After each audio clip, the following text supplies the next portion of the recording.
All right, welcome back, family. This is another one of the pop-ups. I was watching the news here, and it was the Middle East Council on Global Affairs. So it was my first time hearing about a Middle East Council on Global Affairs. But I'm going to ask a little bit about that organization later. Maybe some of you can talk and or tell me, about that organization, but they seem to be pretty concerned, about the business of Iran and having a nuclear munition in that region. However, they're not, concerned with respect to Israel and the U.S. And I just don't really personally, I don't get, the other Arab countries there that are supporting, the atrocities behind a state of Israel and a United States military-backed,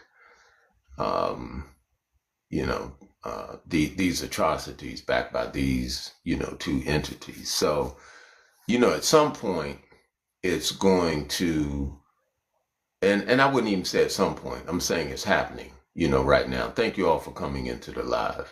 But it's happening right now where it's galvanizing and bringing the, Arab countries together, even against the Arab countries that have sided with the U.S. and Israel. And it's just going to be too late, for them when they decide to, change their mind or where they think they have some protection because they're eating out of the hand, of a U.S. Or they feel as if they have protection aligning themselves with a state of Israel. There's a lot of controversy around the development of the state of Israel, although they proclaim that they have a right to be there. But there are no records of antiquity that truly support what they say. There's a lot of speculation around who these people truly are. But, they have the influence and they have the backing, of a superpower in conjunction with other European nations that have supplanted them in that region. And I also want to bring out this point, you all, as everyone is, repeating the concept of a Middle East. That's a modern term.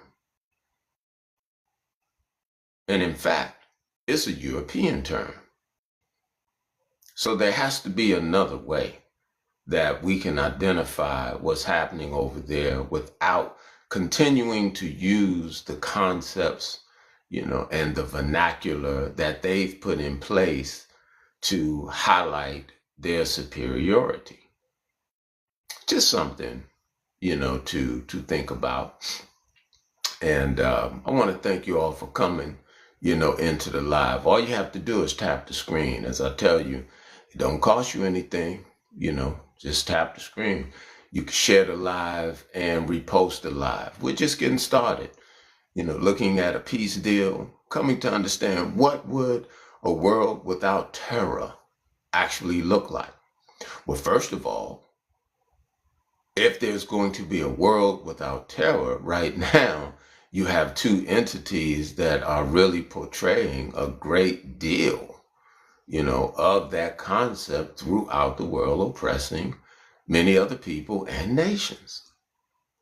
So it kind of alludes to the point that they would either have to step down or something catastrophic would have to happen. And it would almost be to biblical proportion because they're not going to stop. And for a number of you, I can feel your frustration, and, I align with your frustration, but we really do have to be wise. And I mean wise with the things that we say, the way we conduct ourselves, over these platforms as we talk about picking up arms and looking to take it personal against these entities. We just have to be wise because they have more munitions and types of weaponry that a number of us are not even aware of.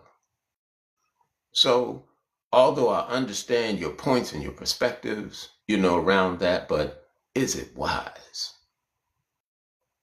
And we should look to use other remedies, other measures to, deal with this, such as a higher degree of organization or organizing, not only nationally or not only regionally or nationally, but we really do have to become effective with respect to how we do this internationally. Thank you all for coming, into the live. A world without terror. What would that look like? Who would lead the world in a world without terror? Right? So let's say, just hypothetically, let's look at it hypothetically. There is no U.S., there is no Israel, hypothetically, right? And السلام عليكم. who would lead the world? And would they come in and be just as corrupt, and or, wicked as these individuals? Because, we have to have a standard of law and or rule, in place. All right, let me see who we got that just came into the room. Yasmin, how you doing, Yasmin? السلام عليكم. أنا من Shalom, Yasmin. أنا من غزة من غازة. ممكن مساعد الله يكرمك يا شيخ يا رب. أنا وضعي كتير صعب. هاي خيمتي غرقانة مي. لينا يومين ما كنا إشي. هاي وضع حياتنا والله لينا يومين حتى نفسنا نجيبوا كيلو طحين. هاي خيمتي غرقانة مي. الله يكرمكم يا رب. لو إنكم تقدروا تساعدوني لو 1000 نقطة بس عشان نجيبوا كيلو طحين. هاي. I'm sorry, Yasmin. I couldn't understand what you were saying, Yasmin. Um, I appreciate you all for coming, into the live. And I do understand, that we have those that speak other languages, but I have to be able to understand what's being said so that I'm not flagged, right? I would love to hear you all's expressions.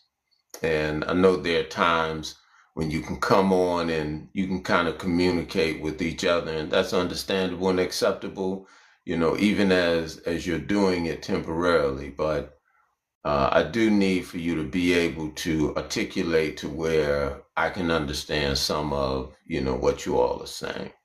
All right. And I appreciate you all for coming, into the live, right? I tell you, tap the screen. It doesn't cost anything.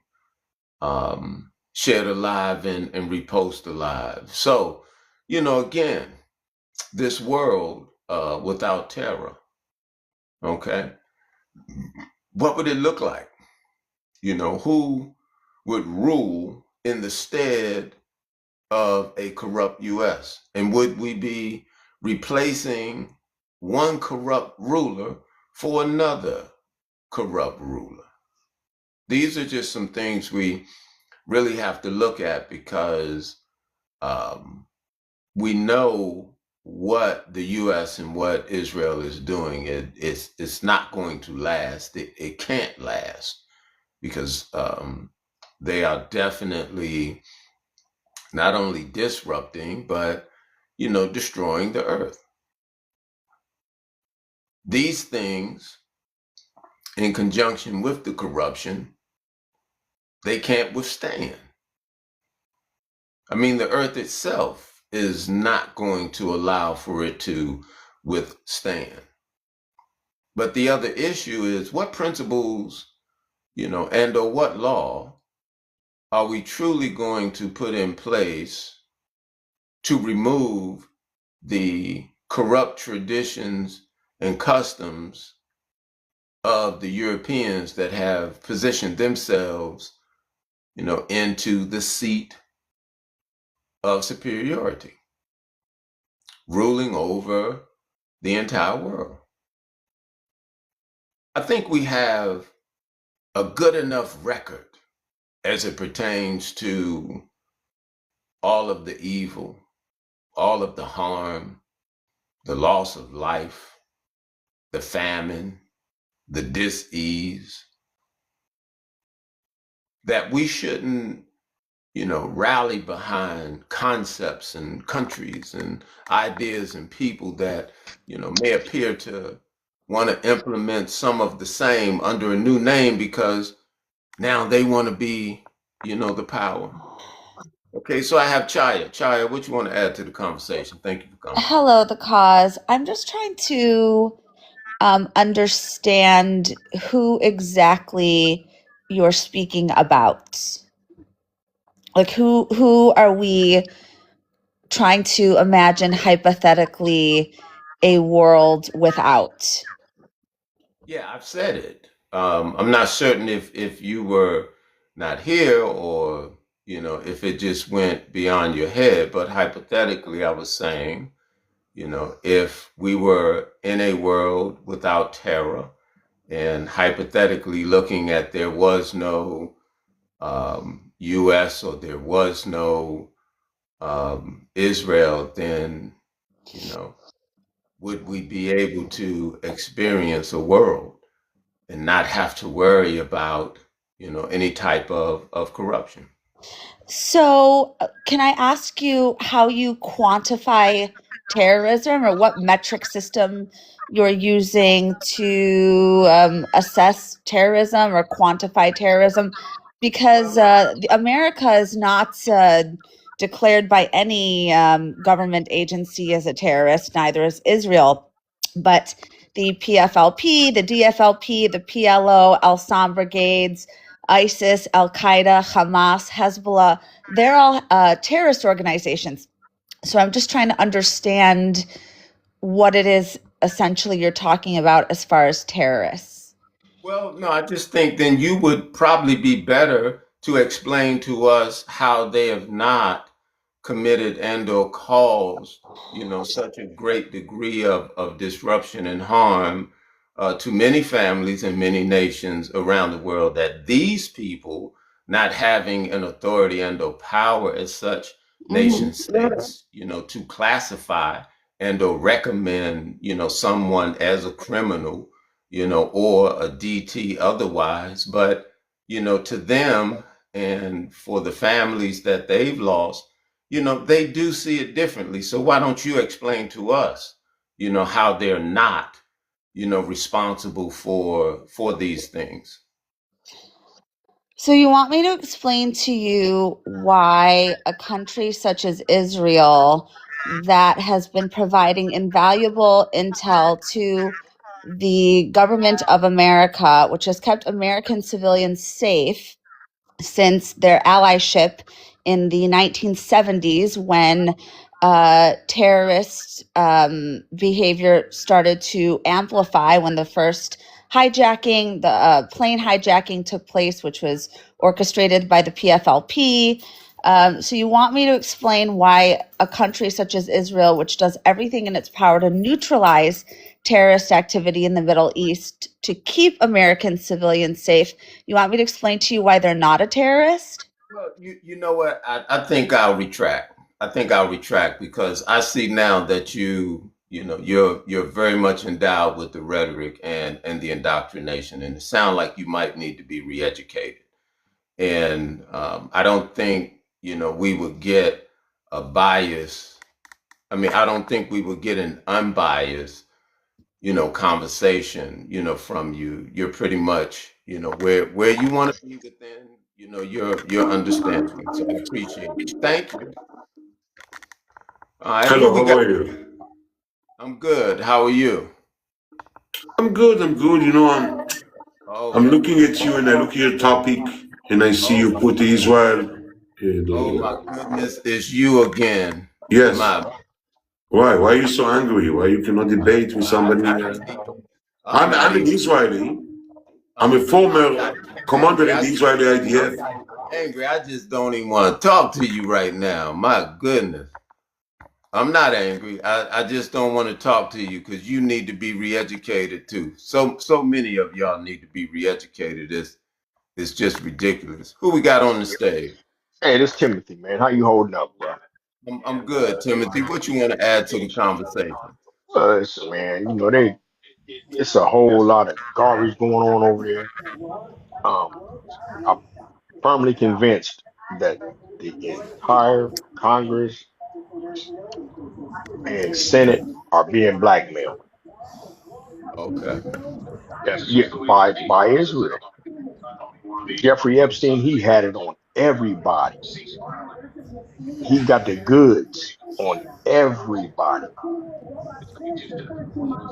and they're using that against him. My whole thing is this: we need to just get rid of all of them. Every congressman, every Senate member, get rid of them. Let's start out all the way brand new. Our There, president, Donald Trump, included. there's some truth to the point of what it means to get rid of them, but not only getting rid of them, but really coming to understand what it means to have a government or institution in place that truly represents the people. Because right now, all we have is a government centered around maintaining European superiority. You all mute up if you don't mind until we get to you. Um, we'll be coming right to you after Timothy. But guys, mute up. Let me see. Naweem or Naworm, we need you to mute up. If you can't mute up, I'm gonna have to put you back in the audience. Yeah, I All right. agree with you 100%. We just can't replace criminals with more criminals. Yeah, and that's been a larger part of my Bien. that's been a larger part of my discussion is you No, let know me in. how can you mute up please? Can you mute up please? How do Mama I do Bear. it? Hold on a second. How do I do? I've never been on live, but I gotta get on here. Hold on. I'll Okay, make I sure. believe Okay. you go. You're gonna have to. There you go. All right. Yeah. So go ahead, Timothy. But I think we're pretty much saying, the same thing that we have to be prepared, for being able to rule in a correct manner, understanding exactly how that's going to take place. Right. And I think also that we need term limits for these people in power because they're going in there, they're coming in with $1,000 in their bank accounts. You know what I mean? They've been there for 10, 20, 30 years. They're multi-millionaires now. You know what I mean? Hmm. Yeah, it's just corruption all the way around. You know what I mean? And like you said, they're definitely not representing the people. They're representing their donors. And the corporations. Yeah. Absolutely, yeah. They're Yeah. the most donors of the corporations. Yes. Hmm.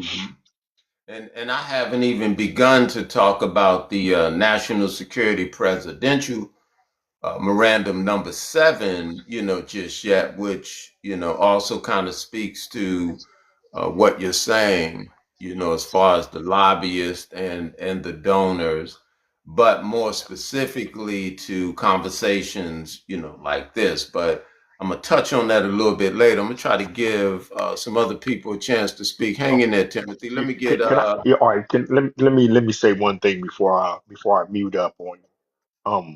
There was a time in the United States where the government was definitely in fear of its people.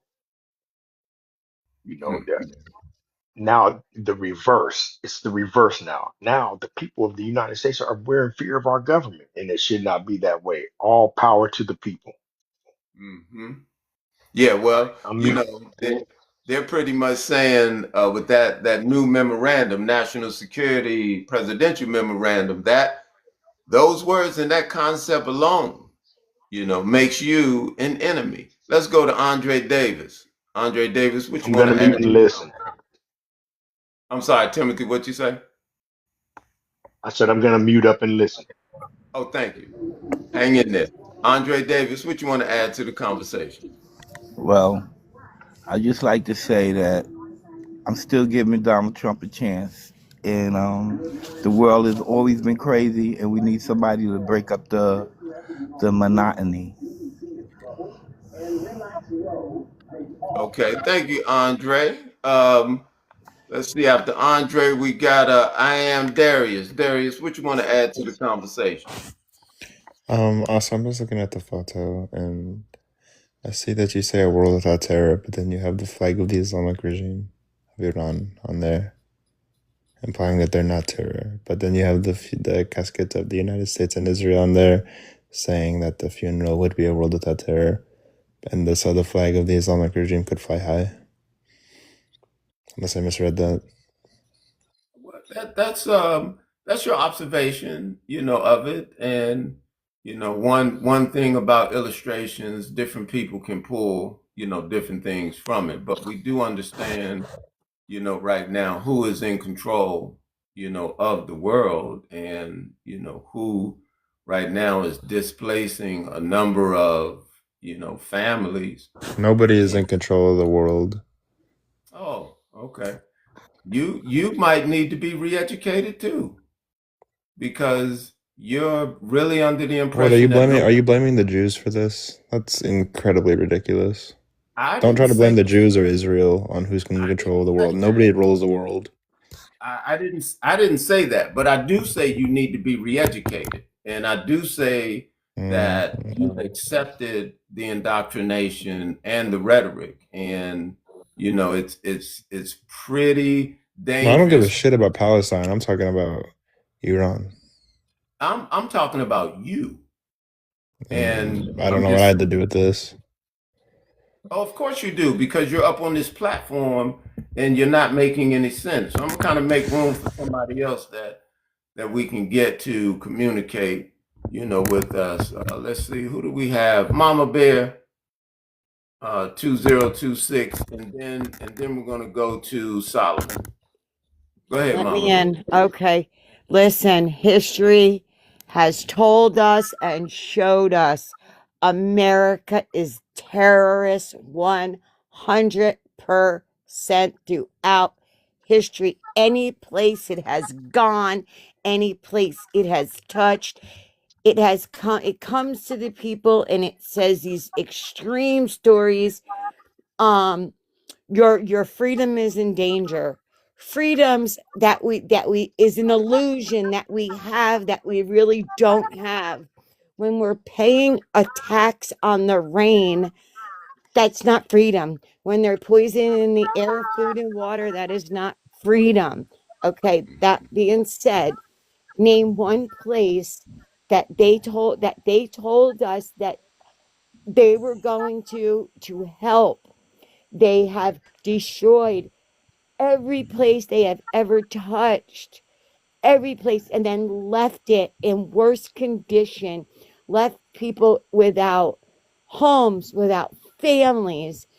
Um, they pillaged Africa. I mean, we can even, I mean, look what they did here. There America was now? a civilization here way before Christopher Columbus. To copper brown people, it's not African Americans. That's just a term that doesn't even apply to the true Black Americans that were here. Christopher Columbus had wrote they were the most beautiful, peaceful people he had ever seen, and they came and they just what they did here. I mean, how can you not say America is not a terrorist organization? They supplied the bombs to Israel. Our politicians were over there signing bombs saying finish them off. And the Israeli citizens had a chance every time they were interviewed by a media, by an influencer, to disagree with what their government was doing. I have sat on this app and other apps watching this play out for since October 7th. Not one time did an Israeli denounce what their government was doing. They said more, harder, more. When they were doing what they were doing in the prisons with the dogs, the Knesset, they said, nope, we're not holding our soldiers accountable for doing that to the Palestinians. We're not. And the people were going nuts because they said it was okay. Now they're doing it in Lebanon. The first thing they're attacking is aid workers, doctors, and hospitals. So there's no one to rescue the people.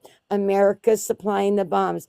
Iran's they want Iran to stop. All right. First of all, how can you not even say America's not a terrorist organization? They went into Iran while in the middle of peace talks with Iran and bombed them. For what?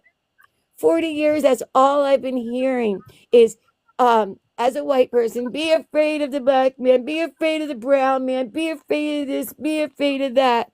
And I have biracial children, and it just blew the whole narrative out of the water that no.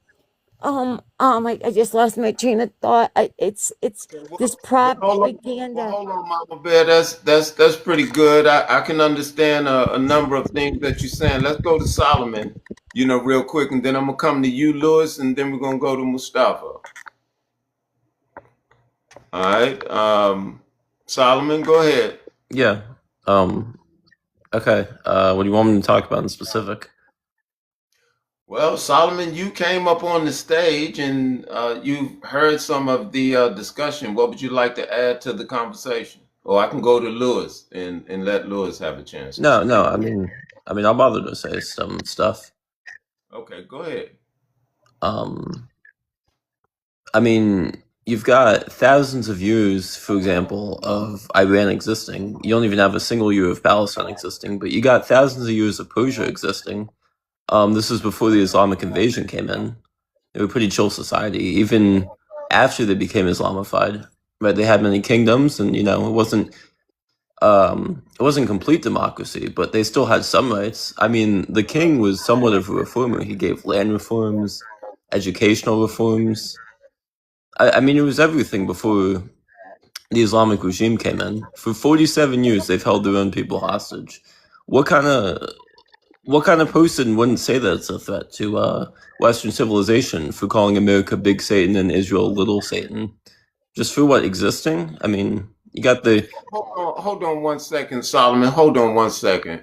So, guys, I just had to remove Mama Bear because they sent a violation, against her, I guess because of her expression about who she think, or what she think terrorism is. So I guess, we can only speak about it from the standpoint of how they speak about it, or we have to use initials such as DT or T, or we have to be a little more, I guess, strategic in how things are being expressed. Otherwise, you'll be flagged.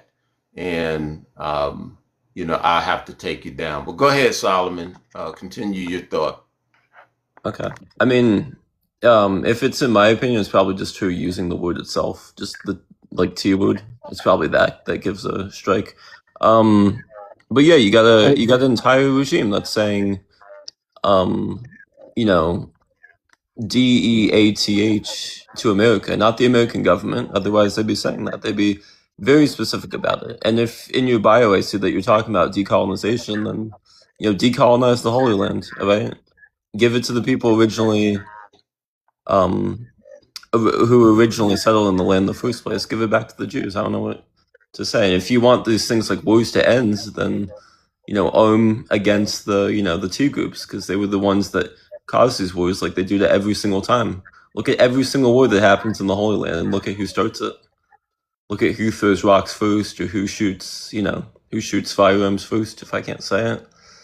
I mean, you got everything against decolonization. I'm big for decolonization. Don't get me wrong, but I don't know. I'm against any narrative, really. I'm against any narrative that spreads stupidity, especially this mass narrative online that's like that as if there's like a Palestinian people. Who, we know that was invented in 1964 by Arafat. Just absolute calamity that evolves online from that. Because people. I appreciate you letting me talk for this long, but.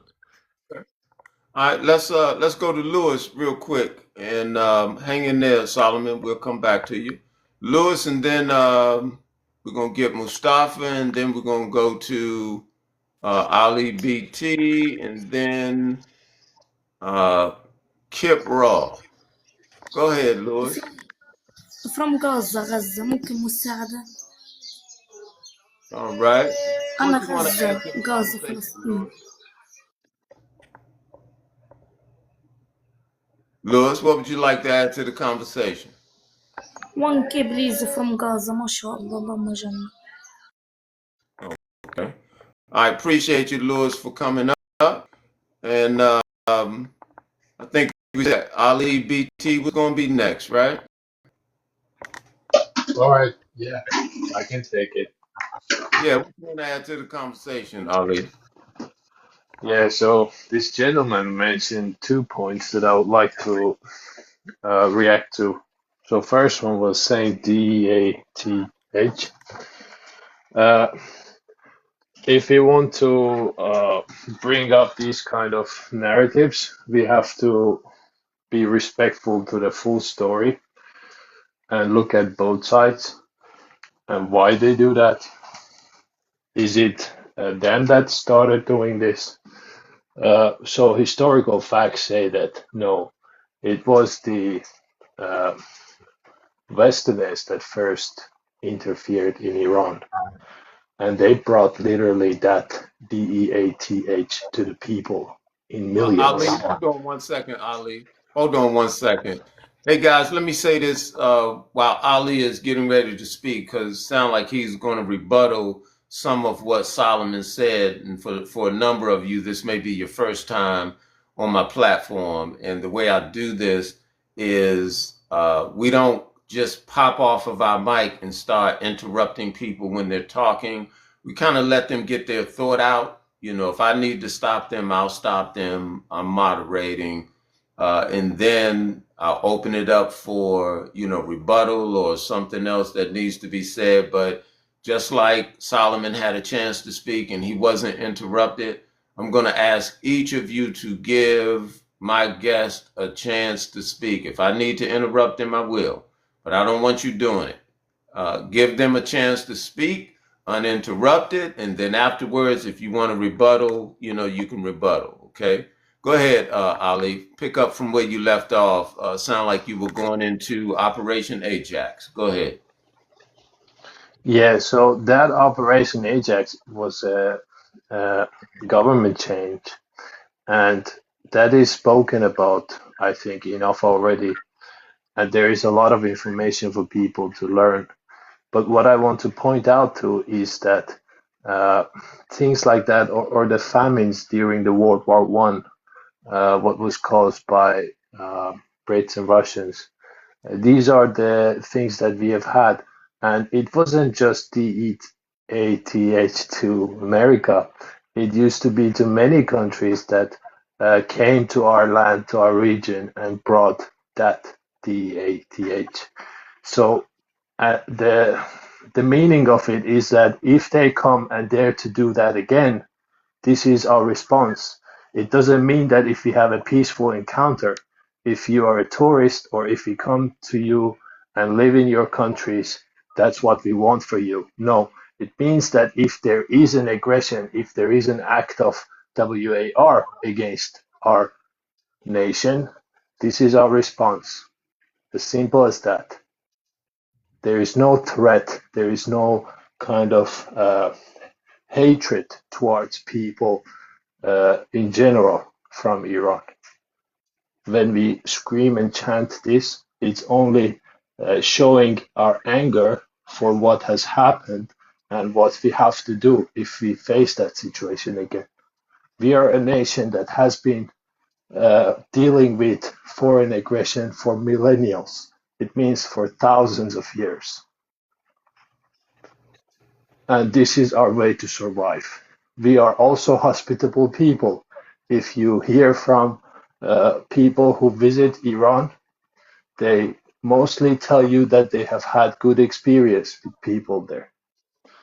So this is in your response that you say they are aggressive and they want harm for others.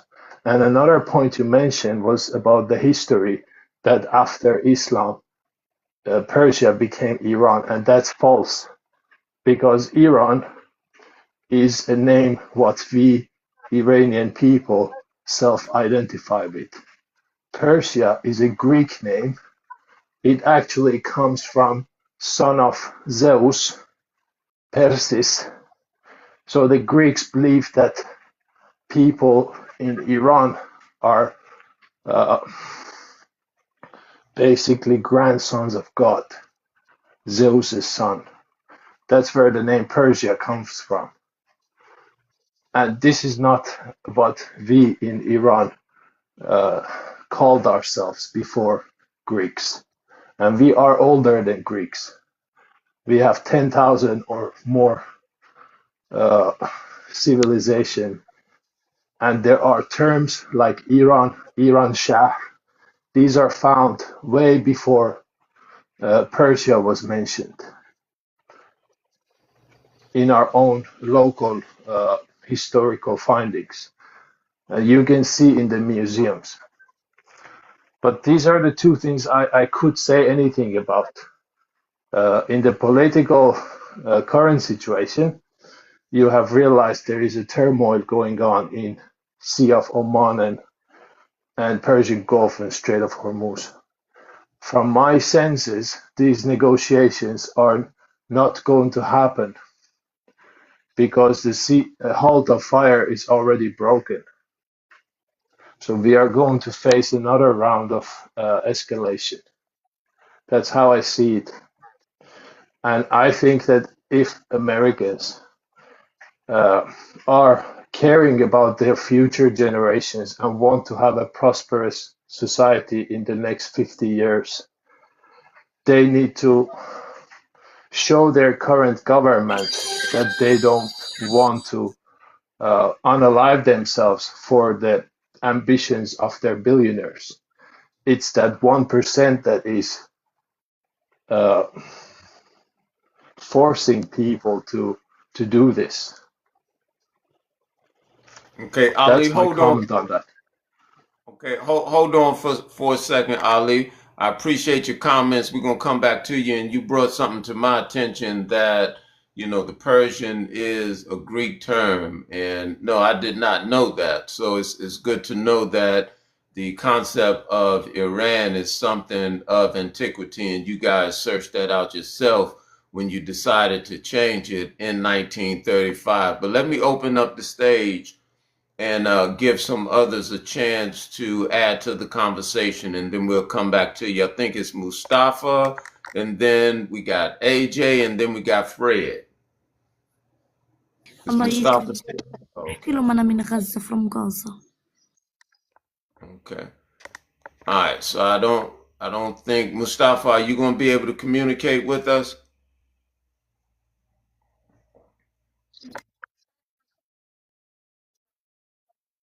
الله No, يكرمك. it's literally a bot. Yeah, I was gonna All say. right. So let's get AJ and then Fred.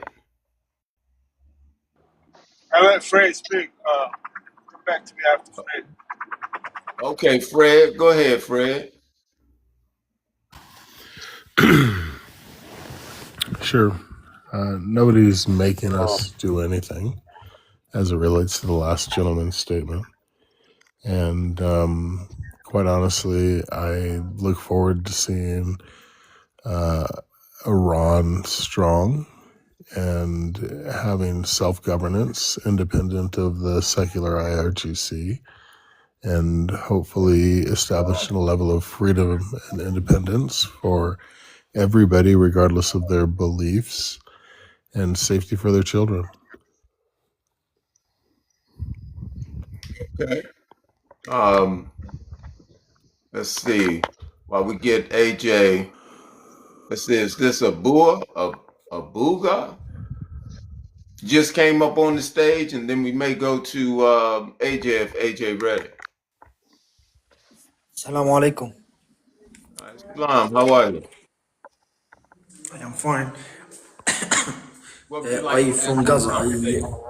I need the open camera. Wait, just 1 minute, okay? What would you like to add to the conversation?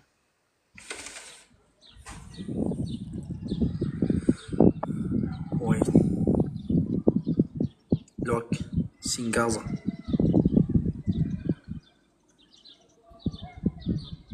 What are you showing us?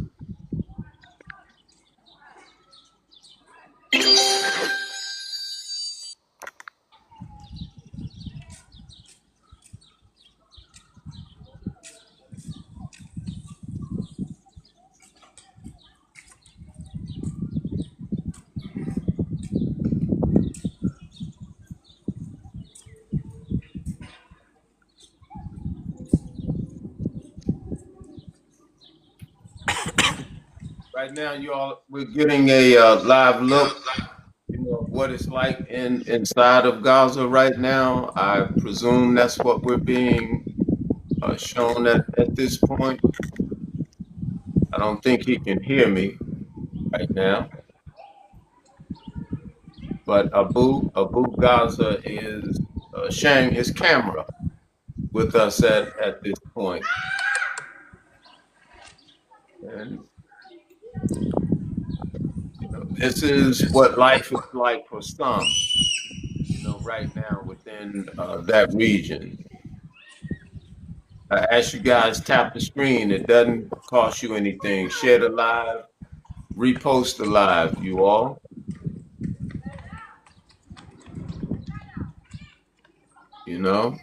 Okay. All right, so Abu. All right, can you hear me, Abu? What? All right, thank you for sharing the image, with us. Did you want to add anything else to the conversation, Abu?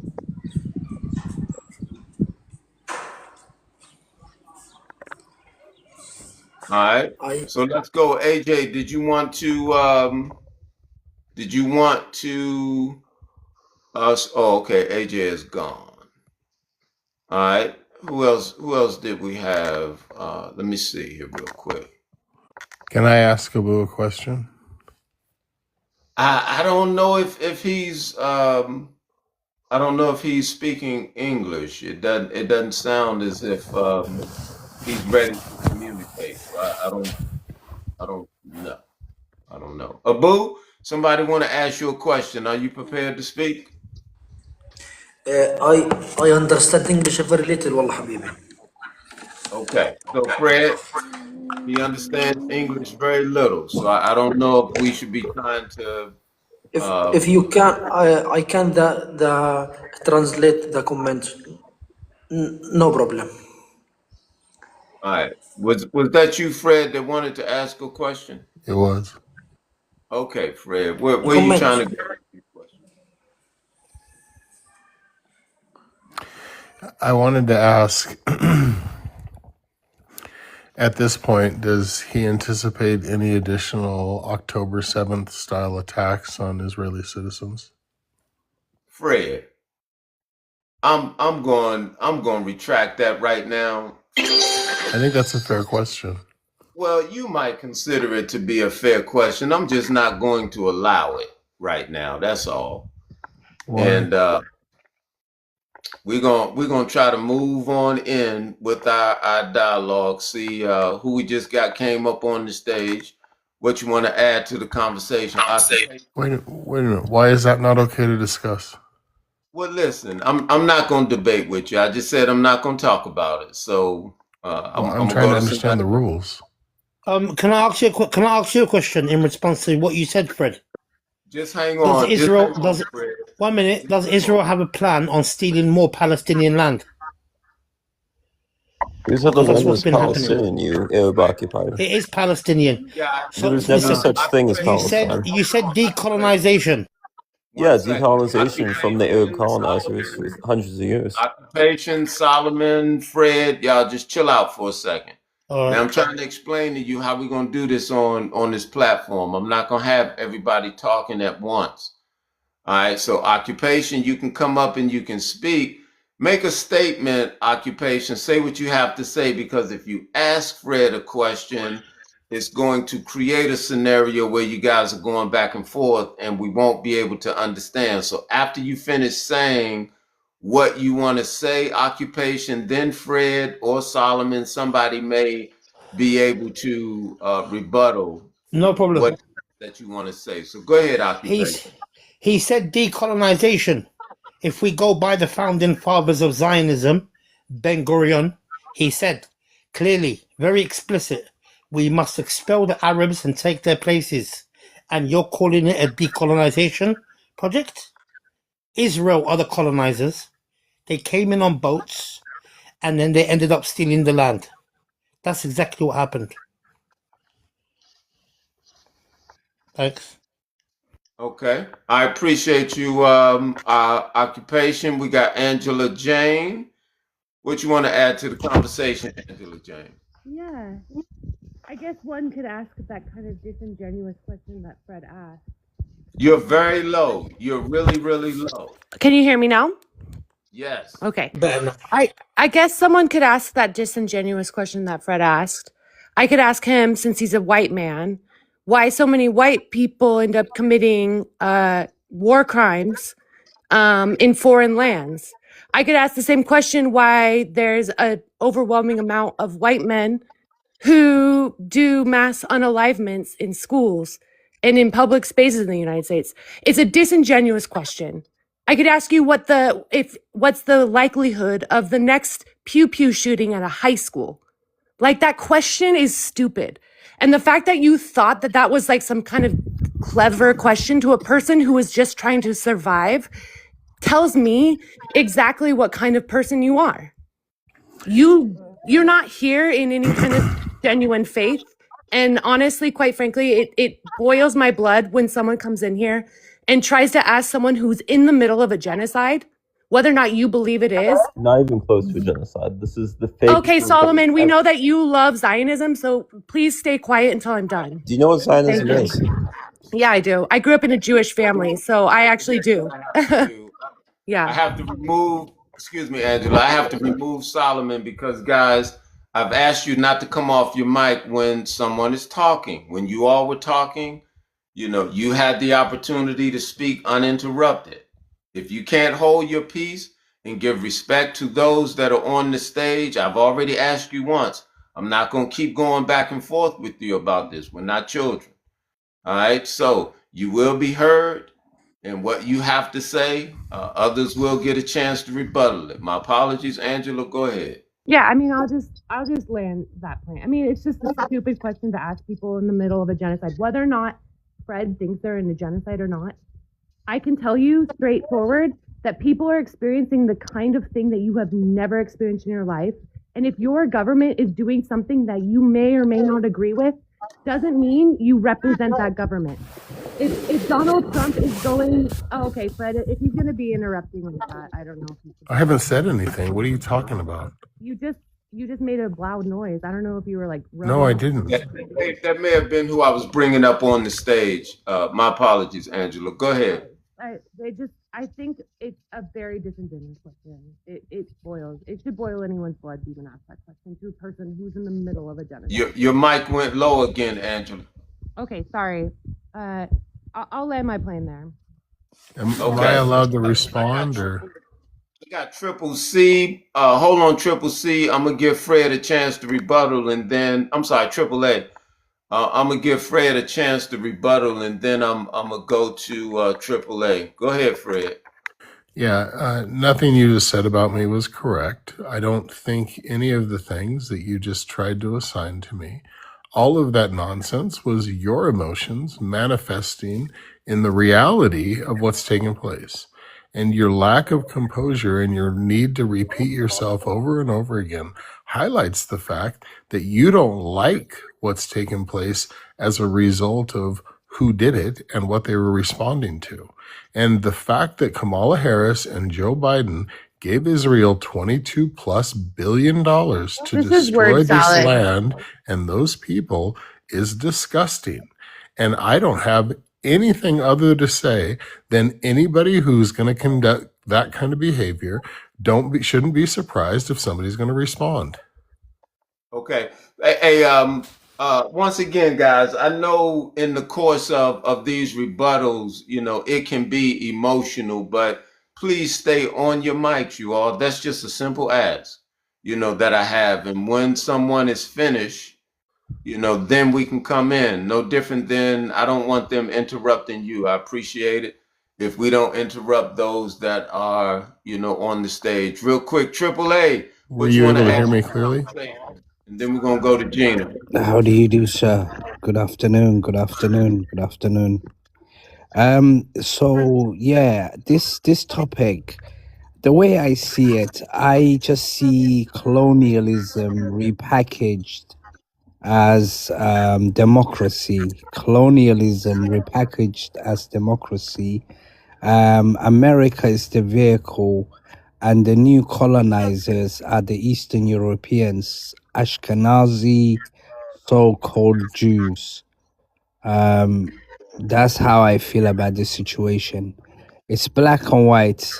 It's all to see. The world sees it. No matter what the media peddles, I think the world sees it for what it is. And we're just, nothing can be said, to be honest. Yeah, I yield the mic. Okay. Let's see real quick who I got. So after you, then there is. All right. So Allah is the greatest just came up, and then Elena. Yes, And I just came in. at that Israel, I love you. Benjamin Netanyahu. Oh, shut the All right. Thank you for shutting her down. Yeah. Mute up, guys. Ali is the greatest. What you want to add to the conversation? I want to be part of this conversation. What would you like to add to the conversation? I want to ask about Israel, the greater Israel, what is causing problem to the whole. The greater Israel is a whole. That's the problem of this world. Israel want to expansionate. That has caused a lot of problem to this world. American propaganda they don't want to say about a greater Israel, which is causing a lot of problem for this world. The situation is all about greater Israel expansionism. That some of the Congress are supporting it, but they don't want to talk about it. It's all about greater Israel that Netanyahu is pursuing. And what about that? Okay. He's talking about Greater Israel and how they're looking to pursue more lands, and the fact that they're the colonizers over there. Let's go real quick to Superfly King. What you want to add to the conversation? I want to just say, I don't think everybody over here is American. The real Americans are the Native American Indians, and nobody talks about how many million of Native Americans they killed. And, America is just a corporation, and nobody is just saying the real facts. Everybody's saying they're American, and it's just all lies. Host, what's your opinion on that? I was actually pulling somebody else up, and I think I heard you say. Can you say it again? Because I wasn't totally locked into what you were saying. What I'm saying is, everybody that's saying that they're American, that they're really not. The real Americans are the Native American Indians, and America was called Americanas a long time ago. America is just a corporation, and it's just over exaggerating that people on the podcast are saying they're American, and I just wanted to feel out your opinion on that. Okay. I understand where you're going, with that. And there's a lot of, truth to that. And a part of what I bring out is these terms such as Middle East. This is a modern term, and it was created by Europeans. America, that's a modern term. Africa, these are all modern terms that were created by or through Europeans. So there's a lot of misnomers that we go through, and you have a lot of people here now, that are claiming what you're saying to be, America, but you're right, and folks may disagree, with it, but the terminology America does fall under incorporation, and the government is Investigators have multiple clues to help track down the Right. it's said to be a federal corporation, but these are things a lot of people will deny, and they'll say, that these things, aren't true. But yeah, the U.S. itself, as I speak a lot about decolonization, but these lands itself, are still being colonized, to this very day. So I tell folks I can never side with the oppressor, acting as if they're on the Right. other side of the world trying to bring somebody else, liberty or freedom within the name of democracy. So let me go real quick to Neil or Nestle Doris. Which you want to add to the conversation?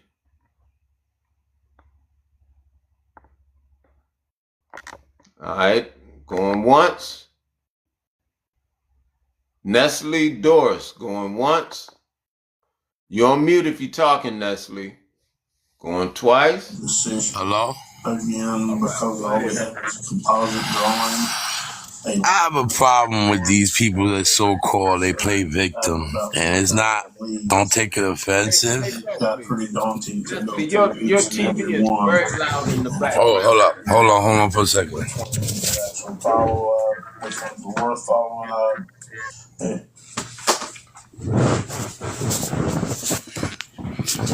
My whole thing. These people try to play victim. They got the whole world like an illusion. People are like we sleepy heads. Like, all due respect, I don't want to talk like I'm very ignorant, but I'm not. I'm speaking facts, and it's just so-called they so. And the minute you go against them, they automatically say you're anti-Semitic. And this is the thing that's been going on for so long, and brainwashing, hiding our identity. I'm sick of it. I'm like, I try to awaken people about this, because these people, they claim they doing something, but they all corrupt. And on all this propaganda, all this thing that's going on, it has no meaning behind it. It's all to control. And pretty much like, if they don't have any, it's all control. It's all based on keeping the world not awakening. And a lot of people, some people are awakening, some is not. And this is the problem with this world we living in, and the evil that's in it, and the politician that try to dictate, and our reserve bank is not the greatest. So eventually, it's all control. It's all based to keep us blind and not knowing the truth. And some people do, like I said, some people are awakening and some is not. And this war don't make no sense. It's all about gaining control and gaining the wealth and giving it to another third world country that has nothing to do with what's going on with the struggles in the United States, poisoning our food. It's a lot, man. And, you know, it gets deeper than the rabbit hole. That part, yeah, that part is very much true with respect to the political theater, with respect to the narrative trap, and you know how they've positioned the things that they want to be put out there, and they're using, you know, their media or the mainstream media, their influence, all these things, you know, for the most part, to sway people, you know, to their narrative. That's about the best way that I can put it. Let's see who else we got. Okay, let's see. Ali bin Gaza. I'm sorry. Was it my turn? Oh well, yeah. Go ahead, Ali. Yeah. I heard another comment from the same gentleman I was in conversation with earlier, and he mentioned about religion in Iran and how there's no freedom there yet, that it should come. There are a few aspects to this. It's the social aspect and it's the religion aspect. When it comes to religion, Iran recognizes the Abrahamic religions and does not have any kind of heavy punishment for other religions. It only becomes a problem when it's used as a political tool to destroy the fabric of the society. That's when the security forces intervene. And people, or usually you could say by Western media, they're called activists.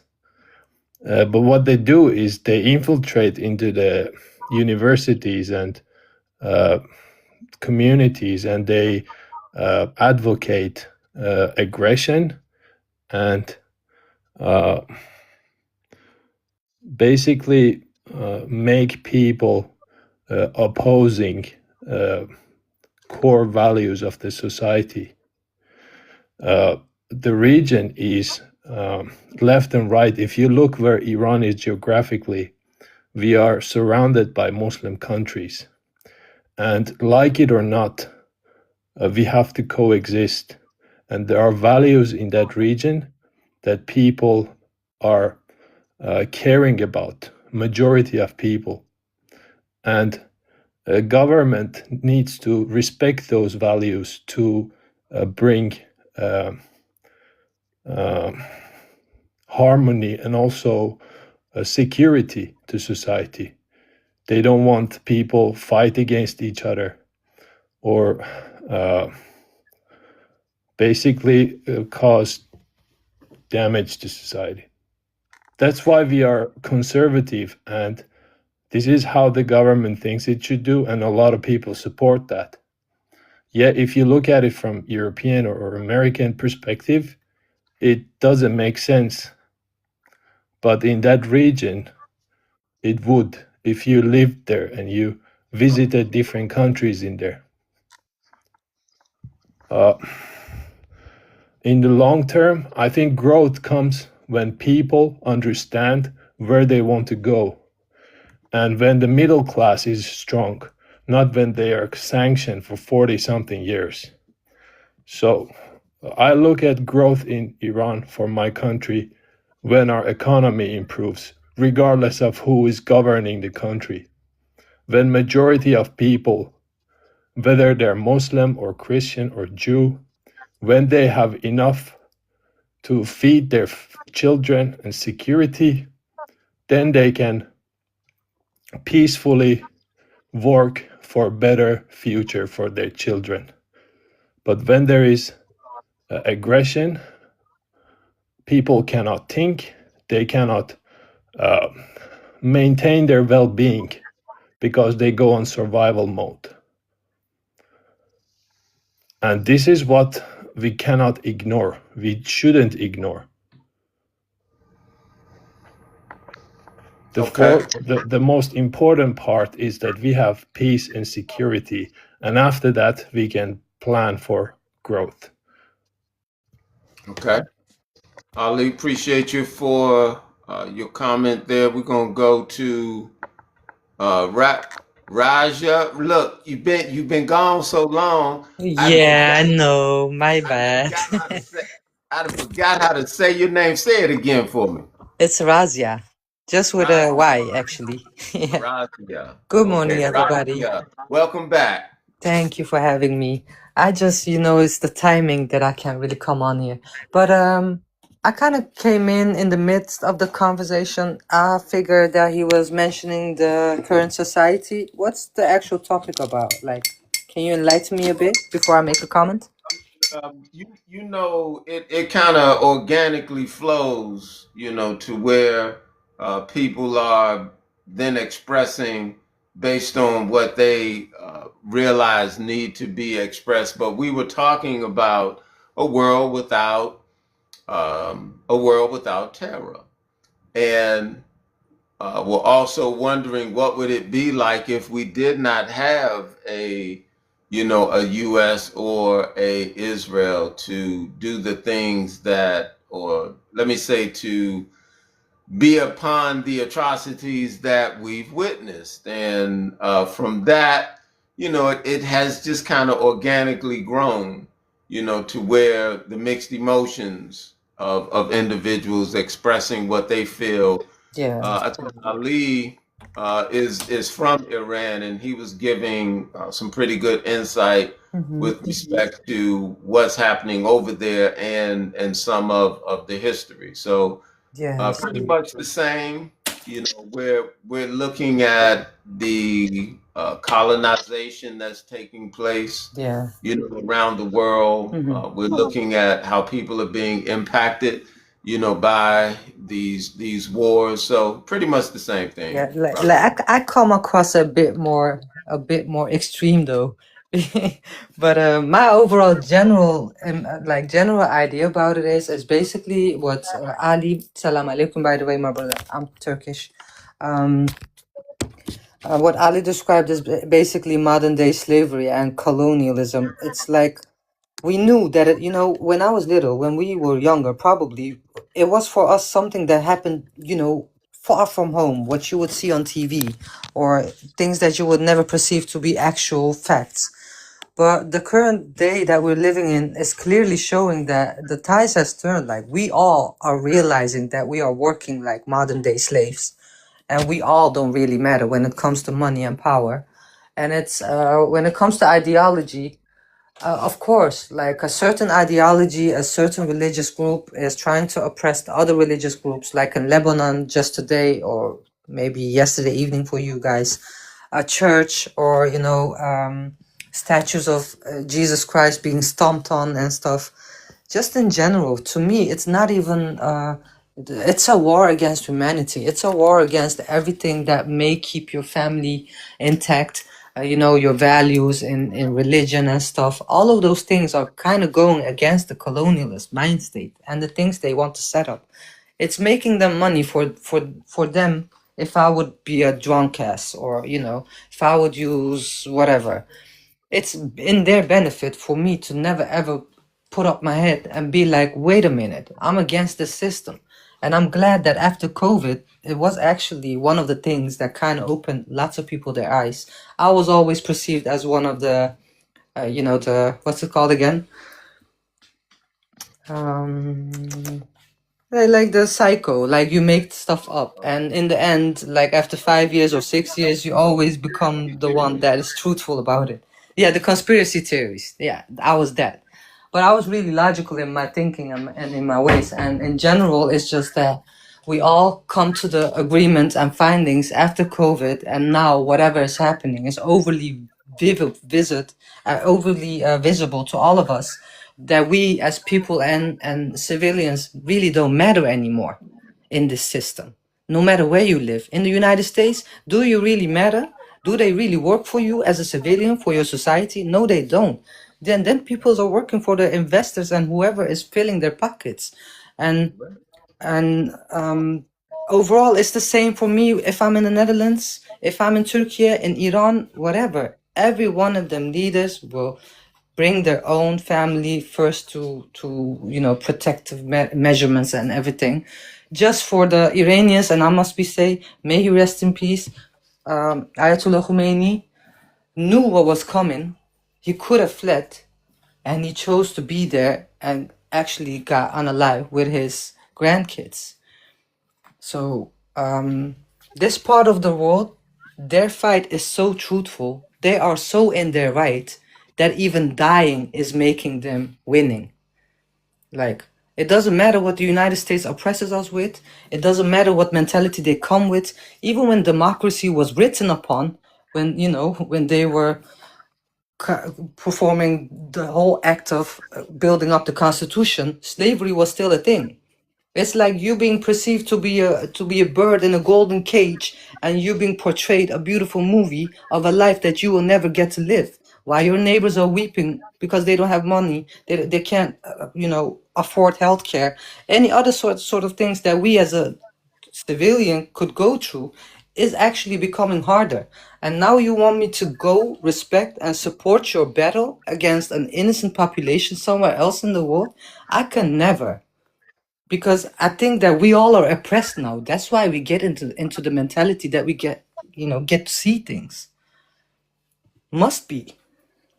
Because life isn't as easy as is. We can't buy houses as is. Even if you have a house, it becomes so much more costworthy that, having things isn't even worthy anymore. That's why youngsters don't want to work. They want easy money, social media, TikToks, this, that. They don't want to work anymore because they see the system that we tend not to be seeing for 50 years later. They see it's modern day slavery. It's the current day thing. Jail cells and schools are the modern day system to be a slave system. It's just what it is. Rothschild has paid around $180 million to the American school system before they set it up, so that the kids and the youngsters will be led and be raised with the mentality or with the topics they want you to think about. They don't want you to think about other things outside of the box.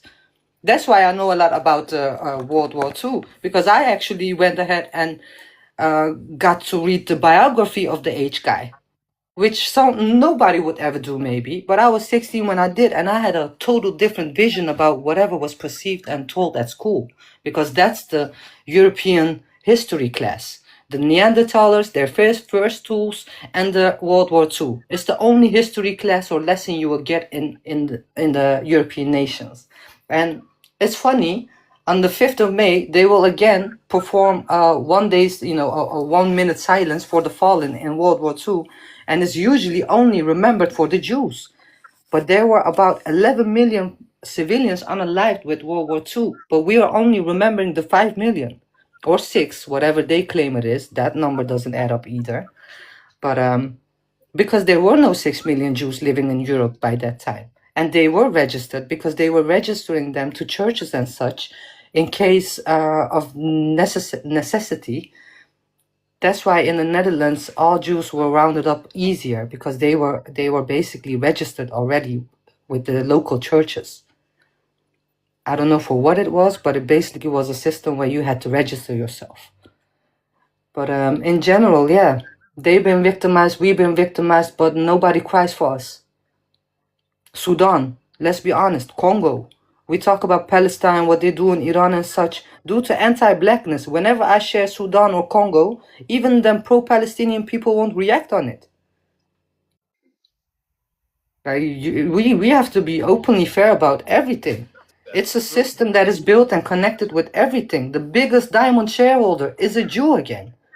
You can't be like, I stand for Iran, but I don't stand for Africa, or I stand for this, but it's all connected. And I see the bigger picture now, so much so that I know I might not break the system, but I'm damn sure feeling safer with the pro people that are standing with me, because I don't see anyone else actually having opened eyes. And I don't know, like I feel more isolated in due time. We go to social media to find people as such like we are. I don't see them out on the street. Mhm. So hold there Thank for a you. second, Raja. We're gonna Yeah. go to Chosen One and give Chosen One a chance to add to the conversation. Chosen One, thank you for coming to this live. What you want to add to the conversation? Appreciate you, OG. I've been listening for a while, man, and it's an interesting conversation you guys been having, man, and I learned quite a bit from it. But I just find it funny, man. It's a lot going on these days, man. But I'll be 38 this month, so I'm pretty sure you probably seen a lot. Probably done forgot more than I know, you know. But I say this to say that, man. I never thought in a million years I would see a Jew and a German partner up to unalive folks.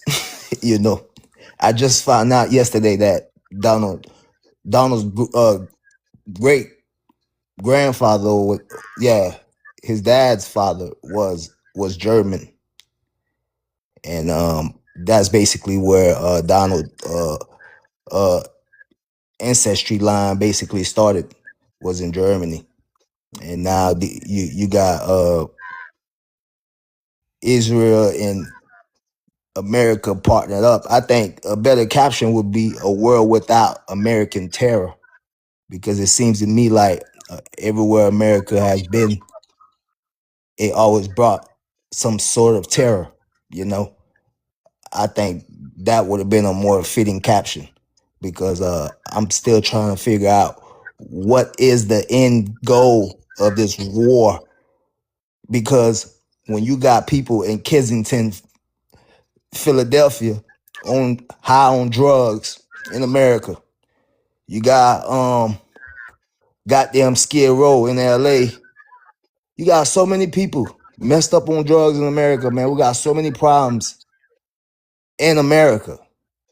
A war is the last thing we need to be in right now. We should be focused on a war against poverty, a war against these drug addicts, a war against homelessness right now. That's what we need to be focused on. That's what a president should be focused on, not a war way in Middle East, man. Like, you know, to me, it just seems like it's a suicide mission on both ends. And it's like, it doesn't get better for the people. It doesn't get for the people in the Middle East. It doesn't get better for us back home. I don't know, man. They got me. I'm scratching my head on this one, man. Well, you're definitely in good observation of things that are transpiring, you know, around the world, and information as far as Trump's his lineage. Okay, I'm just gonna say I didn't know, you know, that part either, but you know that is that's a good observation. Let's see, real quick, we got R. Smith that just came up on the stage. What you want to add to the conversation? All right, so R. Smith is up out of there.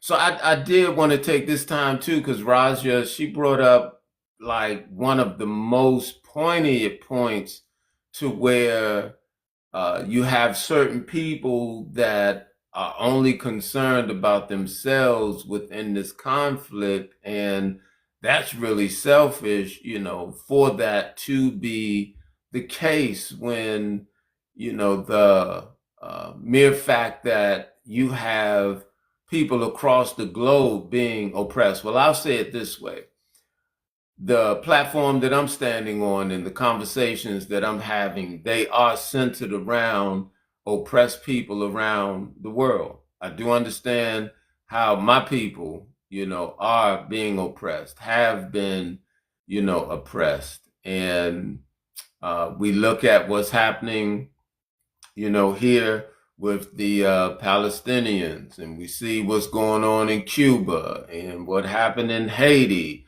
and what's happening in Iran. It's like all of this is due to colonization. All of this is due to corrupt leadership. All of it is due to someone feeling as if they deserve more than another. So then, even within my people, there are some of my people that feel like, the heck with everybody else. We've been suffering all this long. None of them ever came, to our aid or to our call. Why should we go to theirs? And you may have that thought, but one thing I do know is they understand if we stay separate and we stay divided in this conversation, then it gives them even more leverage to continue doing what they do. So it's really my aim to try to build bridges and come to understand we have a common threat. And, that common threat is centered around European superiority. And, if we do not build bridges, not only regionally, but nationally and internationally, then it'll just continue to be easier for them to do what they do. And someone made a statement of saying the people, have the power, or the people are the government. And these things are true when they actually stand up and act within that capacity. Otherwise, that terminology falls within philosophy and vain deceit, because you have a majority of people that do not, want to stand within power, and they feel as if it's somebody else's responsibility to do a number of these things for them. And this is why we have a lot of the problems and or issues, that we have right now today. So I don't associate with those that are one-sided and are selfish with respect to how this oppression is being divvied out. And I realize we have to be more organized within our efforts and how we deal with it around the world, And, until we can get a handle, on this thing, are we then able to root out, the true evil? So I'm gonna take this time. My brother CP is in the house. Long time, brother. Long time. That's what it seemed like. Truth and only, I believe that's gonna say truth and only the truth. But welcome to the stage. What you want to the conversation? Hi, host. Yeah, my other account was Truth Seeker. I've been here before. It got bananaed because obviously some people are not happy when you talk the truth on this platform. Yeah, I mean, 100% everything. So wait, Truth. Since you got bananaed, I'm just gonna say be careful because I know, host. They hot. They real hot on this page, right here, and this page is under heavy surveillance. I want you all to understand that. And I tell you all, we have to be very strategic and we have to be wise with respect to what we say. But say what you have to say, Truth. Go ahead. At the end of the day, I have the same premises. I don't believe that the governments that we think are for the people are doing what the people want them to do. I think it's become more of a WAR machine. It's become more of a monopoly of people getting paid to do.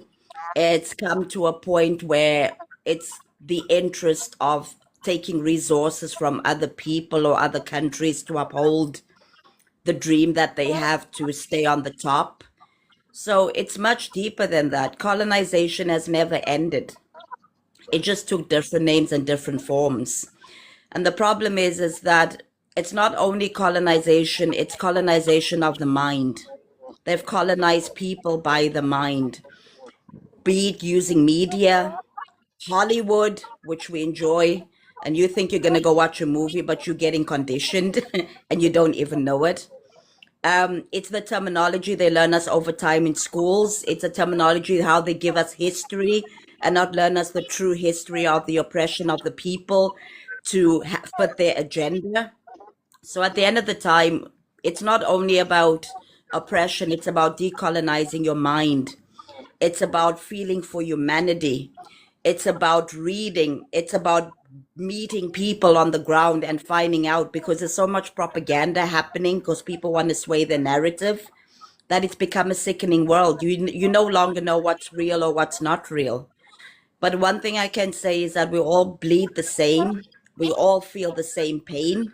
And at the end of the day, oppression is everywhere. And the truth is being oppressed the worst in this time, because the truth goes against every single oppression and shows it for what it is. So W, host, for talking on oppression. I respect you so much, and thanks for sharing your knowledge as always. Thank you. And y'all tell me what does W mean? Because I've seen that on quite a few platforms, but what does W mean? If we could say it, or It maybe means win. Win. Win. Win. Good comment, win. Okay, all right, okay. Positive. Yeah. Stand with you. Hmm. Yeah, appreciate it. Okay. All right. So now I can be in line with it when it's being expressed. And yes, I say this, guys, tap the screen. It doesn't cost you anything. I want you to look and see how many people are actually in this room, right now, and look at the amount of shares that we have, and look at the degree of likes that we have. And this is why I'm telling you, not everyone in this room is really a part of the struggle, the understanding. A lot of it is to gauge our words, to, monitor our words, and to make sure that they can keep tabs on different discussions and conversations that are being had. So if you all will bear with me at this point, I now would like to go into the NSPM7. And I'm going to say it from this standpoint. That's the National Security Presidential Memorandum. Excuse me. Memorandum number 7. But I wanted to focus on this one part right here within this memorandum real quick. And the reason I'm going into it is because we have to measure, our speech.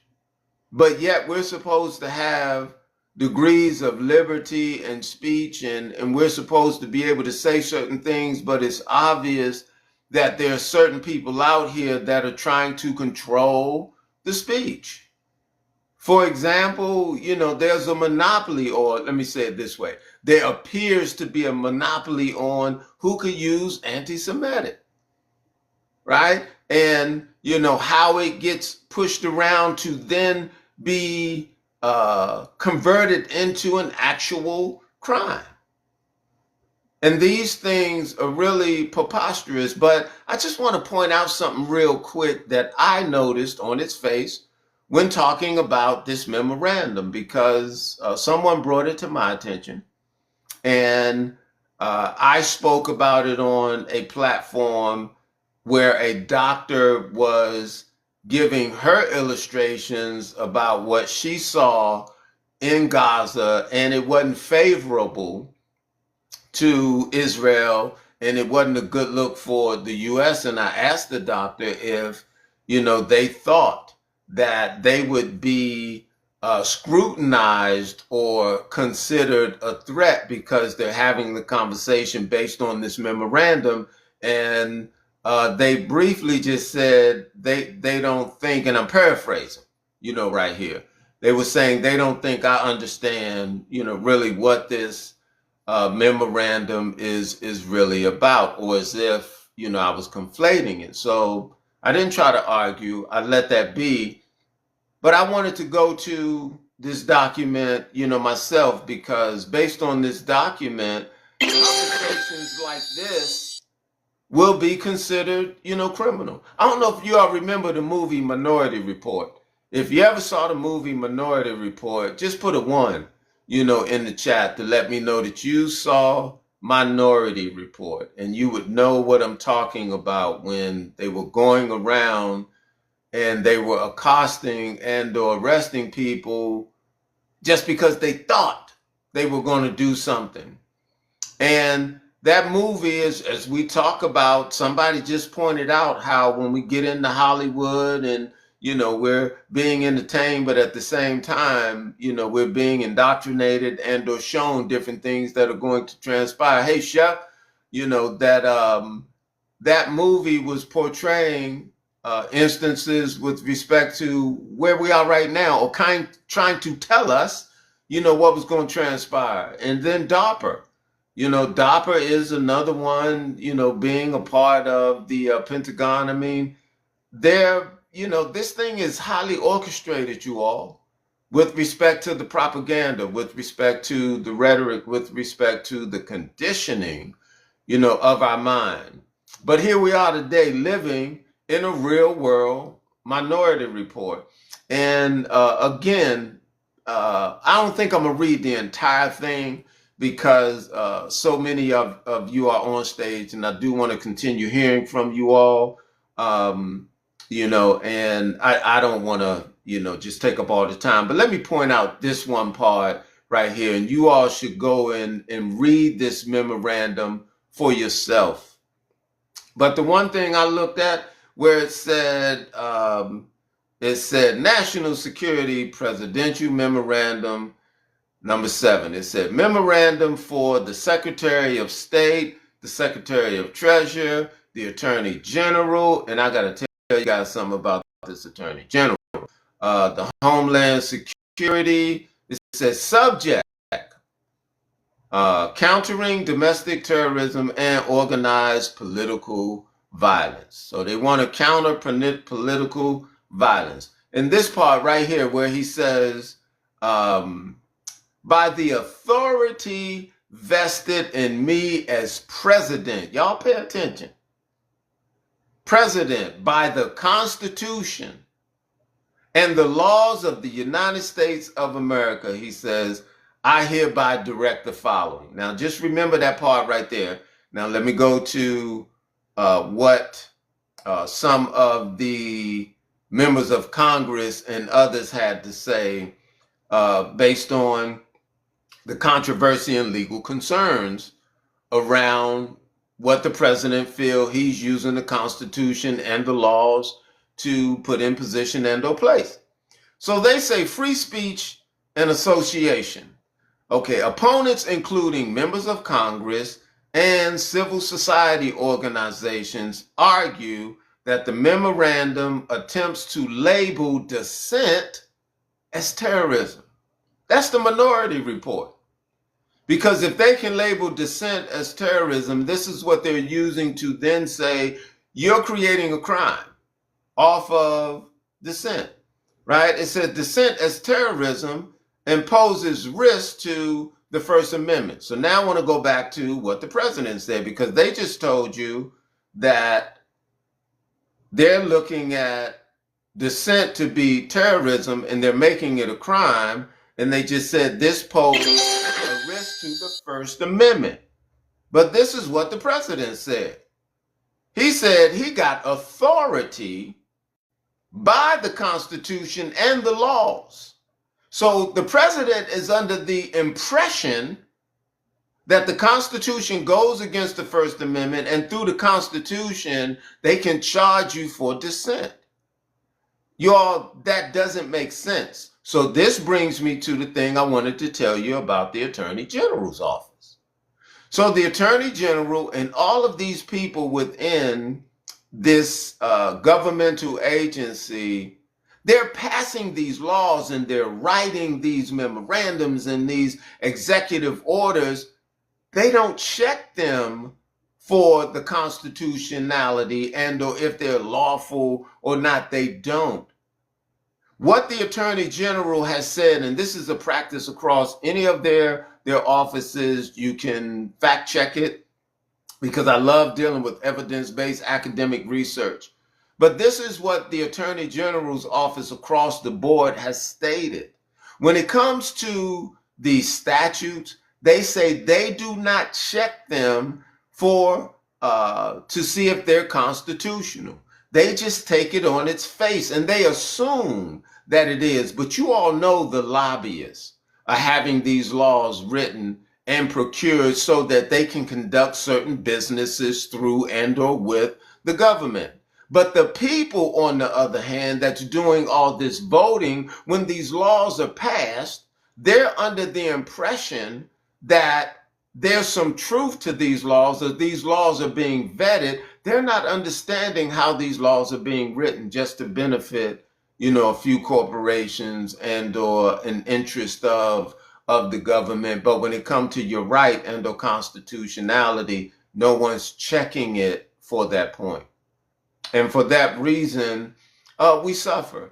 And we'd have to have more conversation around this so that I can show you more evidence and information to support what's being said, because for a lot of you, this is your first time hearing it. And like Raja was saying, you might think this is some conspiracy theorist, type stuff. But no, what's happening is the people are being played. And the people are being played through their legislators, through their representatives, and through a concept called government. And here you have a president saying the Constitution and the laws give him the right to turn dissent into terrorism and say it's a crime, and to then obstruct First Amendment principles. That doesn't make sense. But no one in government, no one, within the Attorney General's office, no one is highlighting that, stopping it, checking it. What they're saying is, if you don't take us to court and challenge us on it, we're going to keep rolling this thing until the wheels fall off. And they've already taken the calculated risk that as the people, first of all, you're not organized. And secondly, you don't have the money to take us to court. So we can be as corrupt as we want. We can do these things and we'll get away with it. Right? So accountability is also being needed on behalf of the people. And I'll say this and then we'll open the stage back up. You can vote until the cows come home. It ain't going to change nothing, because they created this system to benefit and or keep them in power. So the democracy is all centered around making certain that they can stay in position and or play. You'll never have power or position within the construct of their organization. I don't care how much you vote. So you can keep trying to convince people that it's a good thing and it just takes a little more time, but all you're doing is you're furthering the infliction, you're furthering the oppression while you say you want liberation. All right, so let's open the stage back up real quick. Let me make sure I got everybody. Okay. All right. So we can open the stage back up if you all wanted to add to the conversation, or if you wanted to rebuttal anything. All right, What up? Officer Malik, what you want to add to the conversation? Nah, I was just gonna say they got a backup plan too, because like that is against the Constitution. So just in case we was to stand up to that and win in court, which we have all the leverage to win that, but their backup plan is this digital ID stuff. Mm-hmm. Because if that doesn't work, that's how they can punish you. It's through the digital ID, because you see how China has like that credit score, Yeah, it already social started in score. Europe. Yeah, and they're talking about rolling it out this year or next year here too.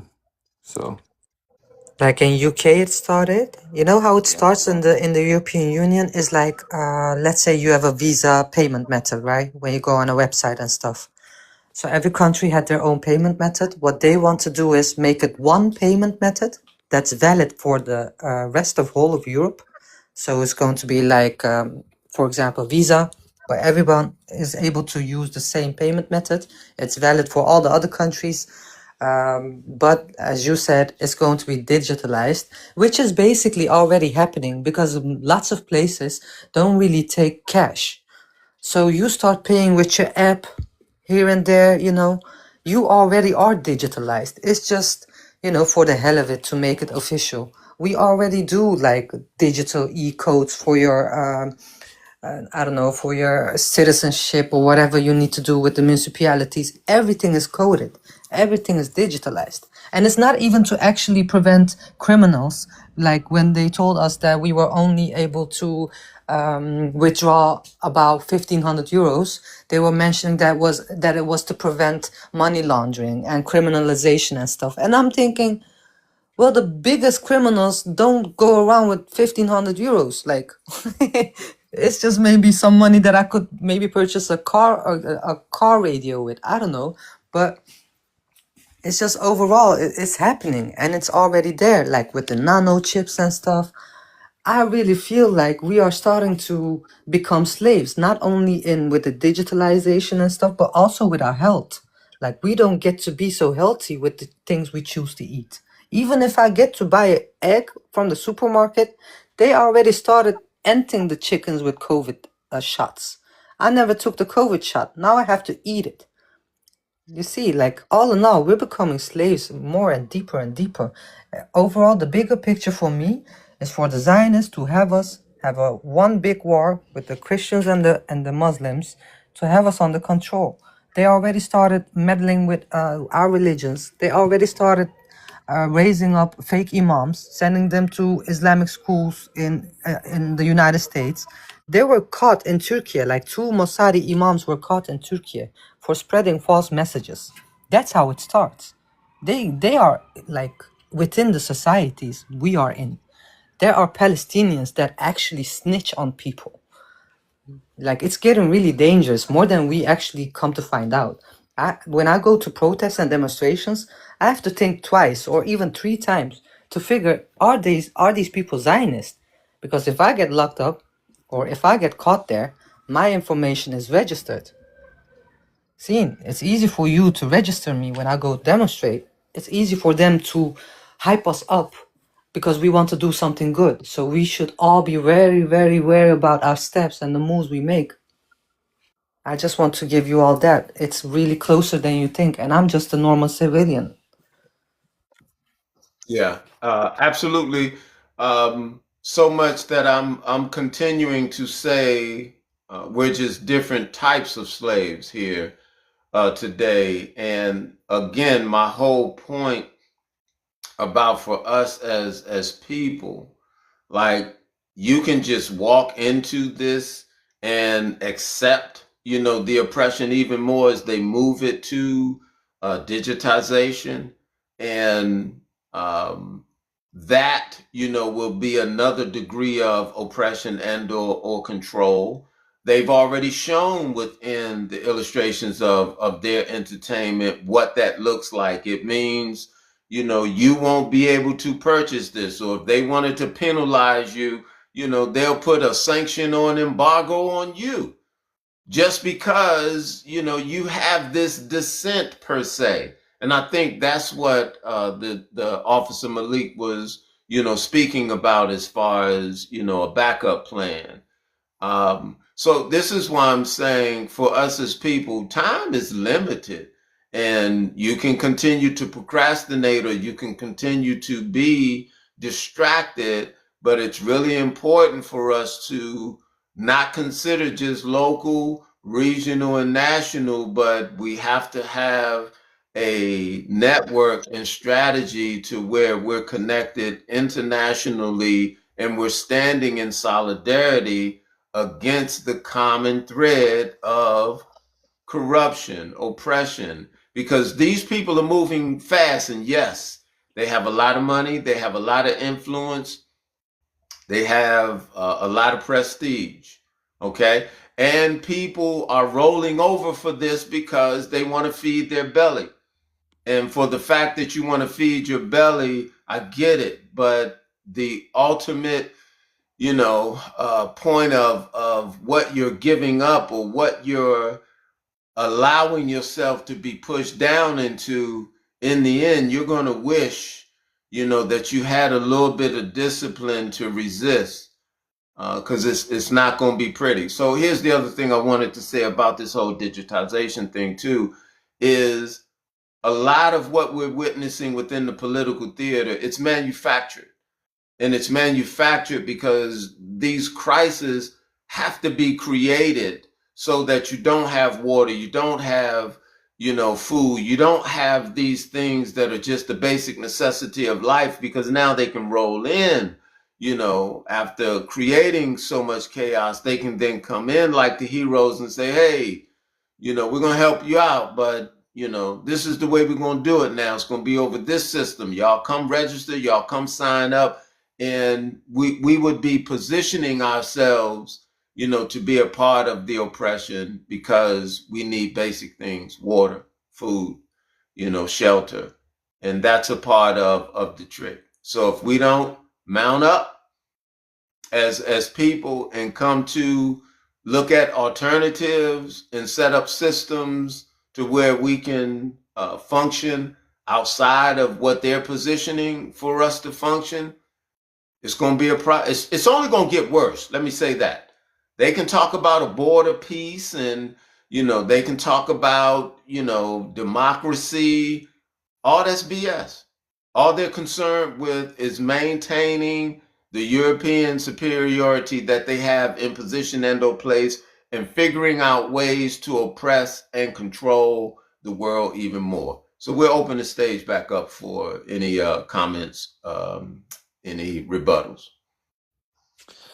Yeah, I wanted to add to that too. Like the yeah, when you had a thought and you forget the damn thought, it just went out of my mind. Give me a couple seconds. Let me rethink of that. Yep. So while I just remembered. If it's all good. You want to say something first? Go ahead. No, go ahead. I was just gonna fill in the gap. Yeah. I was gonna say, did you see the video where they was talking to one of the tiny hat people, and they was talking about how they, believe the Goy to be their, cattle one day, and each one of them will have 7,000 Goy as their cattle. These are slaves, yeah, cattle. Yes, and this is the ultimate plan. And they say that we already are. This was the dude said. He said, in the sense that they want it, we're not there, but they said we already are to them. To a That's certain just something point. to think about, Systematically. Yeah. The way they've positioned it systematically, it's like I have a hard time communicating with individuals in the US, with saying we don't have chains, on our ankles or around our necks anymore. Now we're chained or bound by words, as they have this thing called an administrative state or an administrative government. That means words. So they're using, a different vernacular or grammatical structures to trap people, and folks are not hip to it. So we're just a different type of slave. And it's one that's on paper, at this point. And we kind of, we sign up, for it. So Raza, they just said, I got flagged. put you down. Yeah, it's okay, brother. Thank you for having me. Said, I gotta put you down. So we're just a different type of, slave. And they're using the words at this point, and we're registering and we're signing up and we're registering to vote, and folks just don't understand the dynamics that are truly behind these things, the implication, of what it means to pick up that pen and side and or agree to allow them to do something supposedly on your behalf or in your favor. And it just shocks and or blows my mind that we have not come to have confidence in ourselves to say, for a lot of what they do, we could do it ourselves.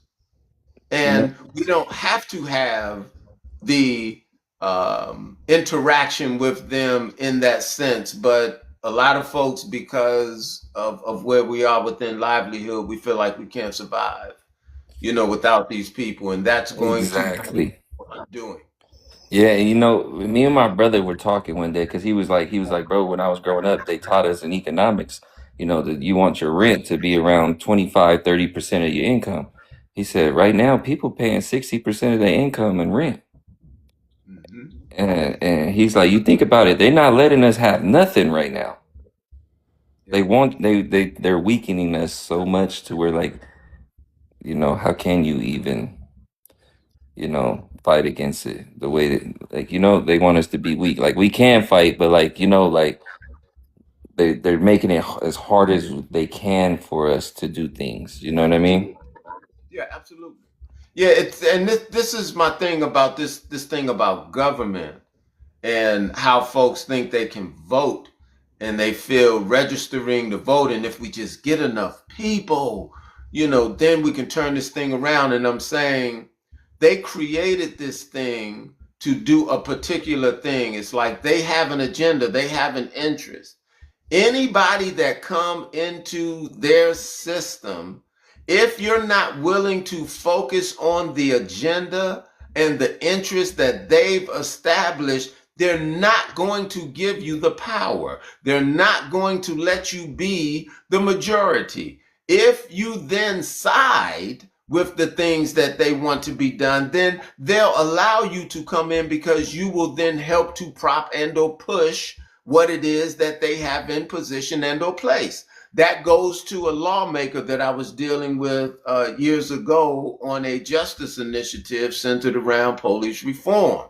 How they loved the initiative that I put together, and they were so gung-ho, and they were like, we're going to go in and we're going to write these laws and change this, and you've given us a great premise. And they came back just a huffing and puffing, talking about, my hands are tied, I can't do anything. The way the laws are written, it's like, there's nothing I can do. And I said, well, that just means we have to establish a new precedent. But in the end, you have these people that are in these positions as representatives and senators. They want to do good, but they come up against the point that what they're positioning does not align with the interest of the government, and therefore they get sidelined. And if they try to force the issue, then they become they separate them, from position, or they isolate them until they can actually get them out. And this is just the strategy, that they use when it comes to the way they deal with maintaining control over the government. So you can have a Black president, a Latino president. It won't freaking matter. In the end, if whomever is in this position or these seats, if you're not going to uphold the interest of the government, then they're going to get rid of you. So your voting doesn't matter. And some folk, they don't like it when you bring out this conversation. But look how long we've been voting. And they say, oh, but it's better than, what it was. Okay? And when you look at it from that standpoint, I'll say it like this. As the lawmaker told me, oh, my hands are tied, there's nothing, that we could do. Our people are always saying these things take time. These things take time. It takes time, it takes time, it takes time. Well, some folks, for time is a lifetime, and they never see it. But on the other hand, you let something be of a blockade, or you let it restrict something the government needs done based on their interest, and you watch how fast a remedy comes into place. 30 days, 90 days, within a year, they'll have the remedy to deal with what they need. But for us, we've accepted it just takes time. It takes time. But for them, they get it done. They get it done expeditiously. And to me, these things, you all, They don't add up. Now, decolonization says, first of all, it's criminal, what they're doing. But it says we should be looking to establish self-determination. We should be looking to establish or reclaiming our autonomy. I don't know if people are really understanding what that means. Because to reclaim your autonomy or to deal within self-determination, you should not want reliance on the oppressor. Furthermore, they gave you 3 options, and I don't think people understand the options, and I'm not here to act as if I'm smarter than anybody and or, to talk over people's heads or anything of that nature. I'm just saying based on my interactions, you guys, that for the things that I'm reading and the things that are available to the people, but the people aren't taking the initiative to stand on these things for the convenience of the oppression. But within the writings based on self-determination and reclaiming autonomy, they said we have options. They said we can integrate with the powers that be. They said we can assimilate with the powers that be, or we could have total independence from the powers that be. Now, the powers that be promote assimilation and or integration. They don't want to talk to you about total independence because then you will become a competitor to a greater degree. So you have nation states and other peoples within different organizations that through assimilation, or integration, they continue to hang on. But that just furthers the control, over these nation states or over these governments, or more importantly, with the oppressor. This is what keeps them in control. More people need to consider what the option means to be independent. I think I got somebody else that want to come up on the stage. Let's see. But more people need to consider what it means to be independent and stop feeling like, we can't do it. Like we can't survive, without these people. Go ahead, Al Africa Diaz. Good morning to you. I'm in the UK, time 9:16. So I fully understand what you're saying. I'm with you 1,000,000%, because whatever you say is in my mind. So you're actually speaking my mind. The thing is, as people, we have to close our eyes and think, how did we get to this stage where we're at? And how can we change it? But remember, there are 2 sides to everything. There's a fictional side and there's an earthly side. The earthly side has been taken over by the fictional side. I call it the minus is the fictional side. The positive is the earthly side. The fictional side is controlling. We need to take it back. But the system now, earthly system, has said it's time for the positive side to regain its power, to regain its consciousness and awareness. But because we are all duped into the minus side, the fictional side, we're like sheep and we do not know. But we have to understand, you have to open your mind and realize that it's all fiction, it's all destruction, it's all corruption. And that's why they have decided to do what they have to do, or what they should do or must do recently in this, quote, war. Because they cannot tolerate the truth. The truth is what sets us free, and it's now we must reclaim. Back in 2013, the Pope gave Obama the authority to give back the land to the original people of the USA. But do people know that? No. He must continue, and therefore Trump has taken over to do that. But don't forget, when they speak in 2 tongues. As the Indians say, white man talk with X tongue. You have to understand, the time is now for all to wake up. and to join, as you say, as a powerful one. And my idea would be the Sovereign Council, to get our people to understand that it's not, we got to vote. No, the question is, who are you going to vote for next year? Is it on my side over here? Is it Labour and Conservative? On your side would be Democrats and Republicans? No, you're still voting for the airplane to go in the same direction. All you have is left and right, left and right, left and right, but it's going in the same direction. You need a new idea, a new direction, a new leadership. Ignore the old one. They're gone. The people must wake up and say, you know what? I can see now, because you must look up to the skies at night and say, powerful one, direct me. I need that power now. He will say to you, well, you've got the power already. I've given it to you. What are you waiting for? People, wake up. Wake up. I have woken up, for sure.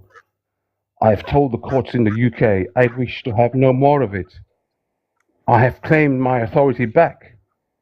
I've said that I am supreme, sovereign, and divine, and therefore this fictional corporation cannot and will not control me. And if we all do that, then we amass that power. You need it. Remember, the negative side is the minus, the positive side plus. Earth is on the plus, the world is on the minus. Everything that's happening now is on the minus. You must change to go back to the positive side. You have the power, you have the consciousness, you have the cultural heritage, you have everything. No more complaining. No more complaining. Oh, we must. No. Do it now. I'm doing it now. And I'm so happy that I found you on here, and I will be following you. And I'll be happy to be part of any group that we, on Those Awakened, can construct to lead the people to that absolute freedom. That's what I have to say. Okay.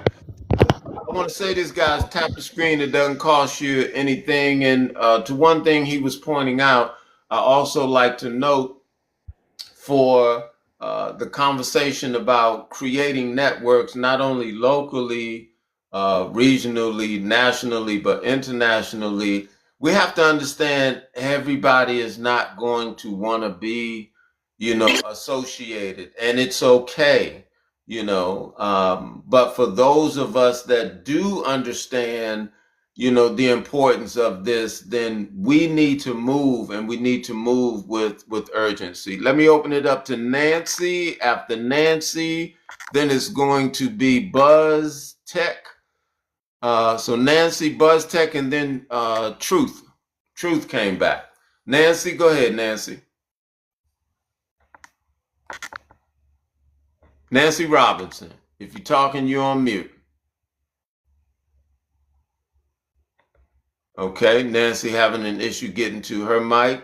Let's go to Buzz Tech and then Truth. Hey, bro.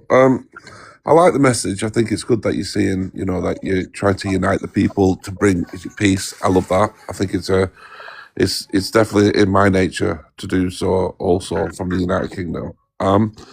I think what we've got to do though is find out what the evil is, and not just go by what the headlines say, because we can sit here and blame, say, Trump or Netanyahu or whoever, but you've got to look. I think you've got to look beyond that. I think you've got to look at who the real evil is and why they want it to go the way they want. They're moving it. I don't think we could sit here and just do you believe Donald Trump's really running the country? Do you? Do you really think Netanyahu's really running the rooster? I think there's a deeper thing going on. And personally, you're gonna think I'm silly. You're probably gonna jump down my throat here, but yes, it might seem like they make decisions, but from the headlines, you would think they're doing something evil, right? But from what they're saying they're doing is a different story. I don't believe the media, no matter what you could put in front of me. Donald Trump's done bad by the media. I won't believe it. So, yeah, I don't know. I just think what is it they've actually? Some of you gonna what you Can you actually tell me what Donald Trump has done so wrong? Without Okay. using the media, yeah. Yeah. Well, I would definitely agree with you from the standpoint that Trump and Netanyahu are Muppets. And Yeah. I've said that,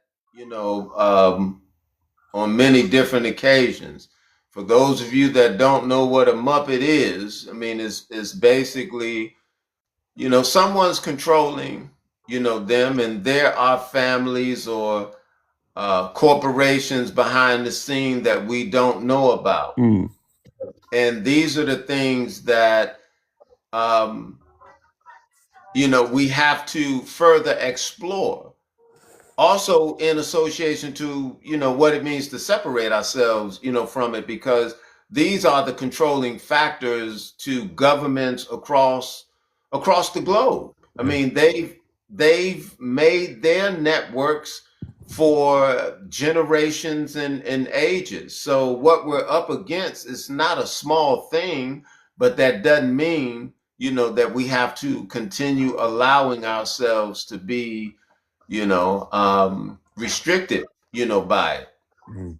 So good, bad, or indifferent, it's just best to do something outside of not doing anything. But yeah, a Trump and a Netanyahu, I mean, these are Muppets, but they're still complicit, to the fact, as I said, there's an interest Mm. and there's an agenda.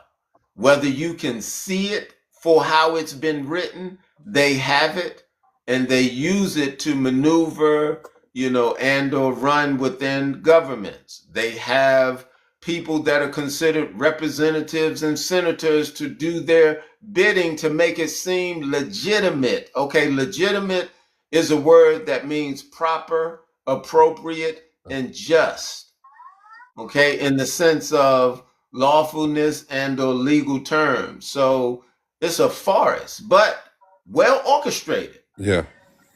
How they manipulate the construct of government and how they use, the systems of antiquity to do it. It's just time for people to really wake up and come to understand the sacrifice is not going to be easy. They're not going to make it easy for us to have freedom, for us to have liberation, for us to deal with self-determination. They're not going to make it easy, period. Mm.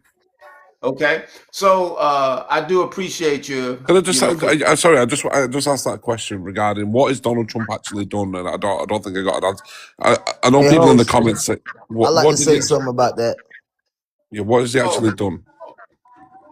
What has he actually done? Yeah, because one minute we're saying it's not him running it, but the next thing we're saying he's to blame. So we can't have both, can we? I mean, I got okay. something to say about that.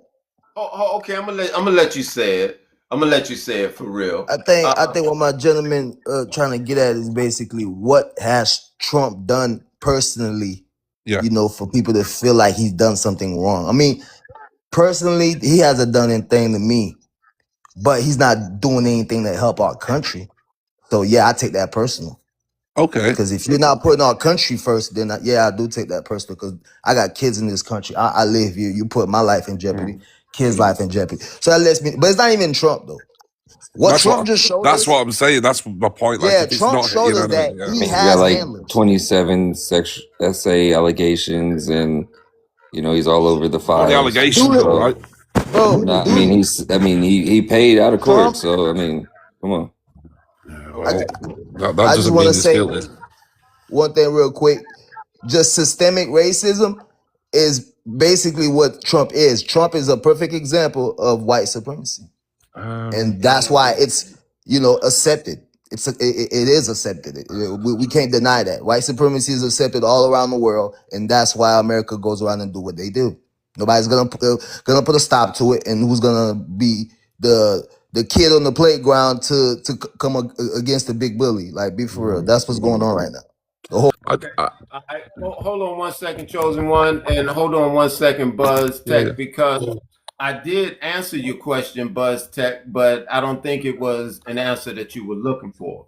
what I expressed when it comes to a Trump, and a Netanyahu, I said they're not running, the things, they're being controlled. So when you ask, what have they done?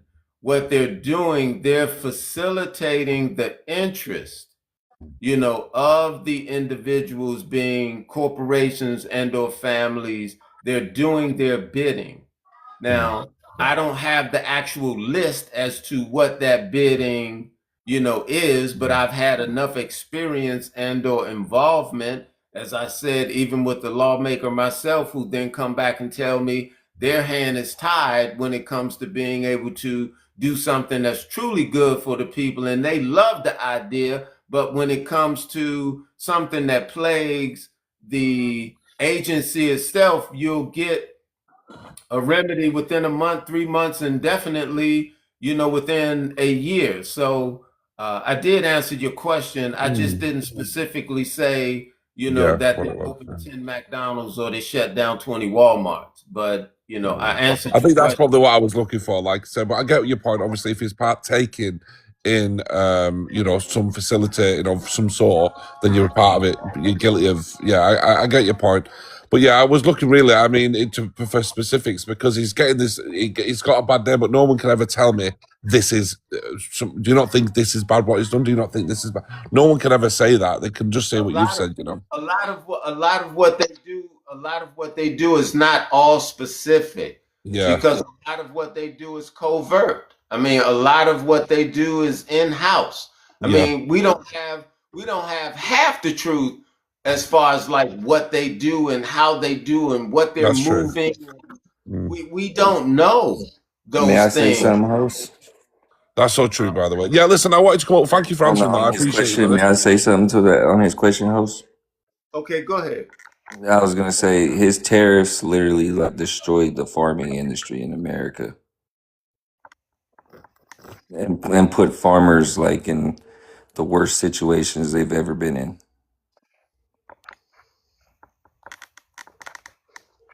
So, I mean, Yeah. he's hurt the economy more than he's helped it.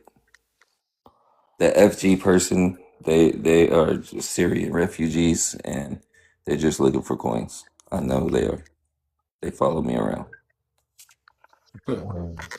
All right, FG just came up on. Oh, I'm sorry, Truth. Truth is back. I think Truth, and then I'll go to FG. Yeah, I mean, when it comes to, like you said, host, they're never gonna they're never gonna let the system of oppression fall. They're never gonna let people have their self-determination and their freedom. And it's gonna get worse. This is what people don't understand. When we become more awoke or awoken, they realize this. They understand that. So they will be putting more things in place that is going to take more of the little, if not less, freedom that we have. That is why they are putting certain systems in place. That is why Trump has had a meeting with one of the presidents with the president of Ecuador. He had a literal meeting with him saying that he wants them to build more prisons for Americans. He calls them homegrowns. We need to get rid of the homegrowns. And I actually don't think people understand what plans these people have in store for stopping people from actually going against the system. They're literally putting in a whole documentation system. They are putting in borders where there will be no immigration officers. It's going to be all automated. All of these things are being put in place that's going to make you literally going to have to shut up. They're putting a system in place where they're not going to need anyone to do anything. It's all going to be automated. And this is what they're working on because they understand that people will unite. And once we unite, that's actually going to cause them a problem. So I 100% agree that Netanyahu, Bibi, all of them are just Muppets. And it's literally families. It is families who own corporations, and these corporations are literally doing what they need them to do. This is what it is. It's a group of families that's figured out how to use money and how to use corporations to control governments. And that is why no one will go against is not real. Go and look at the 1917 Balfour Declaration. It's literally telling you who that country belongs to. And it doesn't belong to is not real. 1917 will tell you exactly why no one will go against is not real and why it will never be taken down. It's because it belongs to a certain family. So, like, people need to understand that there's a few families that is controlling the whole world. And they are controlling governments. And that is why when the October the 7th happened, every single government said the same script line. Every single one. And that proved to me that it's all the same. There's no Democratic, Republican, my government, your government. There's nothing. The United Nations, you think that's for the people? Go and look who gifted the United Nations land. And then you'll know who controls the United Nations. Everything is interlinked. And this is what people have to understand. The HCAST, horrible. But go and look who was behind it. Go and look who actually funded it. That's what I'm saying. Everything you have to do is when you go look deep, it stems to a few families. And they're not going to make it any better for us. It's only going to get worse. Hella worse. And this is what people have to understand. You know, they always talk about the HCOS, but they don't never bring up the Bolsheviks. You know, it's crazy, and they were way worse. And Hold on there, Officer Malik. We got FG that just came up on the stage. FG, what you want to add to the conversation? yeah, that's what I was trying to tell you about FG. They Syrian refugees. They don't speak English. They just follow me around. Oh, gotcha, Yeah. gotcha. Okay.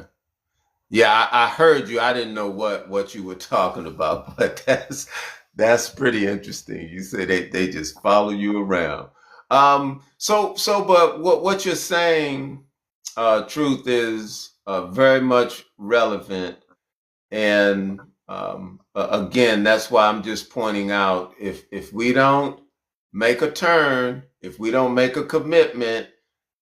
And that commitment, to understanding the networks and the business that we need to create so that we can have a way of functioning, outside of the way they want us to function, it's going to be a problem, and looking at the fact that they're turning dissent into a crime. They're making behavior a crime, you all. And this is what a president in the United States is saying the Constitution and the laws of the United States give him the power to do. He said, by the power invested in me, I'm getting ready to turn dissent into terrorism. I'm getting ready to turn your behavior, not an action or anything that you do. Now it's a thought. And people are silent. People are just, going about. And so, I like to use my platform as long as I have it, to then use other platforms that, we can truly communicate and talk about the different committees that we have to have established and the different documentations and the different filings that we need to do and just the different things that we really must put in place if you're serious about self-determination, because it takes work.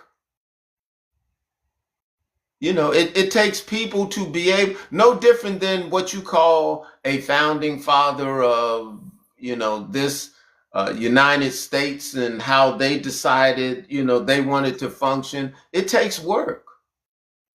And again, if you're sitting back and you're waiting for them to come and say, oh, this is what you got to do. And, here's the road mapping, here are the records of antiquity. No, they're not going to do that. We have to use, our intellect to research these things, to compile these things, to certify, these things. And then we have to stand on these things. We have to exercise these things. We have to enforce these things. They're not going to enforce it. They're not going to exercise it. for you. They're not going to stand on it with you. So you have a decision to make, and that decision is centered around, dragging your feet, procrastinating, and moving on until eventually you can't move, anymore, and or using your time, your interest, your sweat equity to build a house, to build a place that you can definitely realize you have a protected interest in. That term, interest, interest, interest, I'm telling you, it's an overlooked concept, but the government has an interest and the people have an interest. Unfortunately, the people have forgotten their interest. And if you say to me the people haven't forgotten their interest, I'm going to ask you to show it to me. Where is it written down? Where's the agenda? We don't have it because the government, within their interest, what they've said to the people is, oh, don't worry about it. Let us take care of it for you. So now they're taking care of the interest of the people and the interest of the government. Which one you think is suffering right now? The interest of the people is suffering because it's definitely a conflict of interest.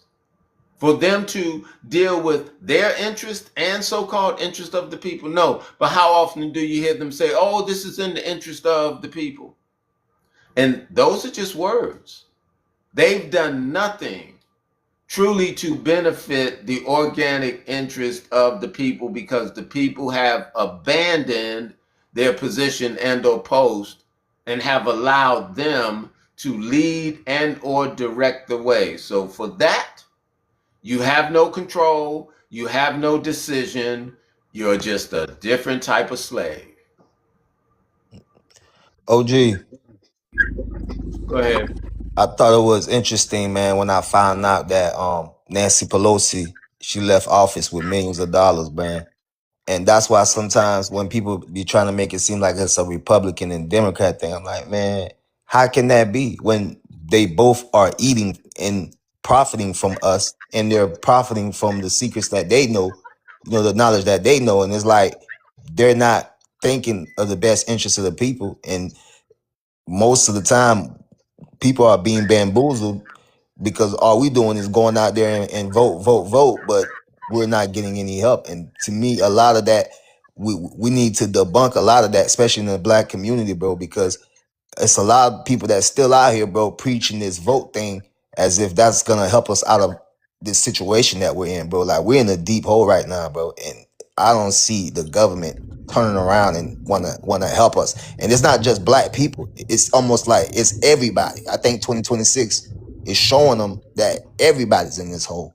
And until we wake up and actually do something about it, because these conversations are pretty good. I like them, but it got to have some action behind it, man. Because without the action, bro, it's all talk, man.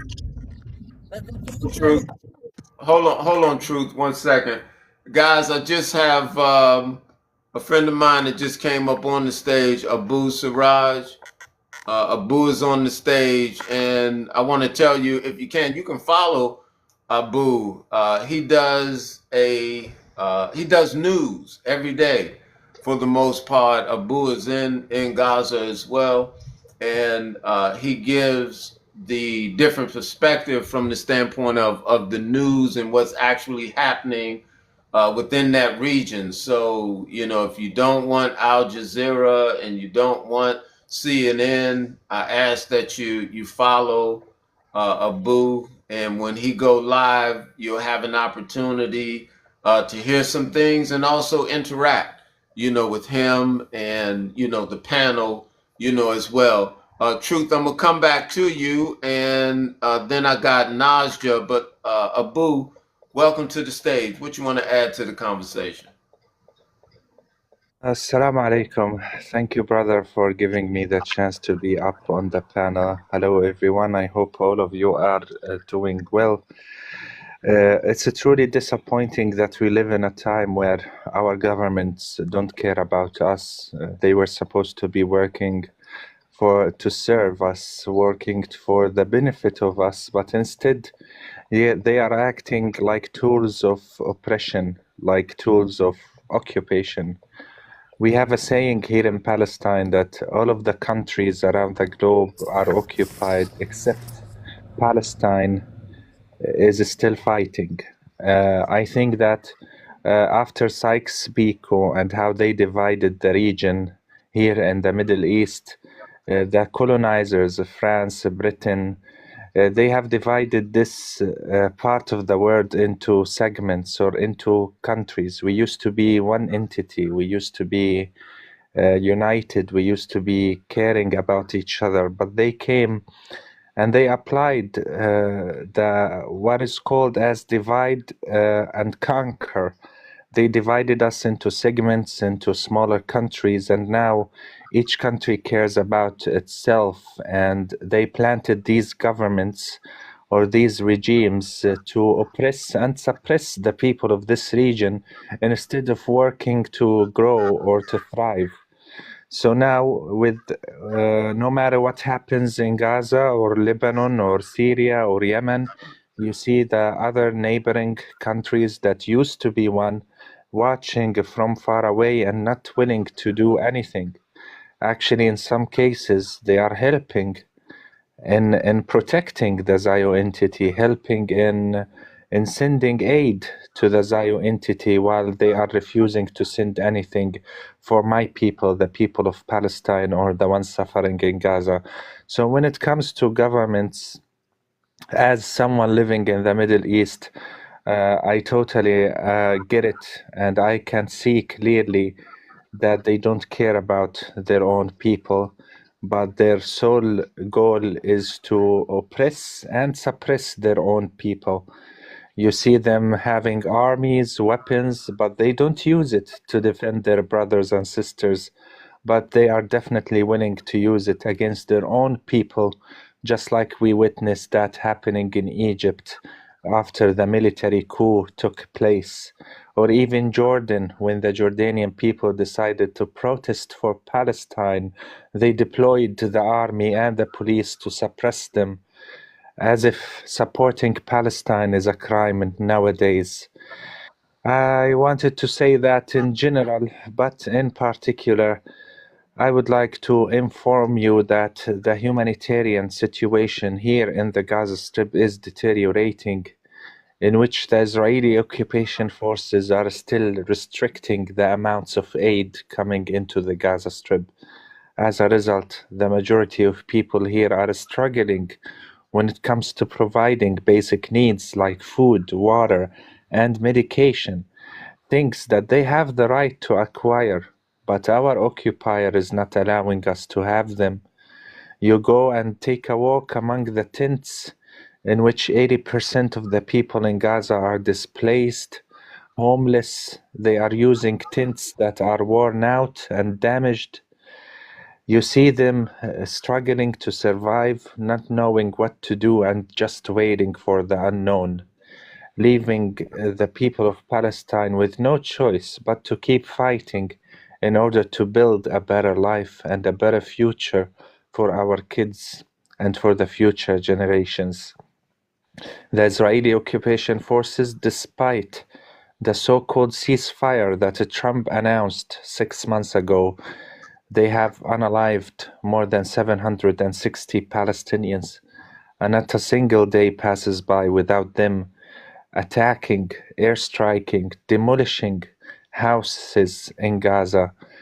Just a couple of hours ago, they targeted a group of people in a Zaytun neighborhood in Gaza, and as a result, several martyrs fell down. The same happened yesterday. They attacked another group of people. One Palestinian got unalived and others were injured. And this has been the case since the beginning of the occupation, in which my people suffer, they get unalived, they get butchered, but no one listens, no one can see what's happening. But I promise you guys that the people of Palestine will not go down without a fight, and we will do everything we can to get rid of our occupiers, to end their colonization, and to witness one day a better world without Zionism. Thank you. All right, thank you, Abu. Truth, did you want to add to the conversation? Because I know I had Nasaj, but she left. Go ahead, Truth. Yeah, I mean, Assalamu alaikum, Abu Siraj. Lovely to see you, brother. You know what the people in Gaza are going through, and I keep on saying this to people, it's gonna happen eventually to all of us that are gonna resist oppression. It's gonna happen in a different way, but I can guarantee you they will start using food and water to control people.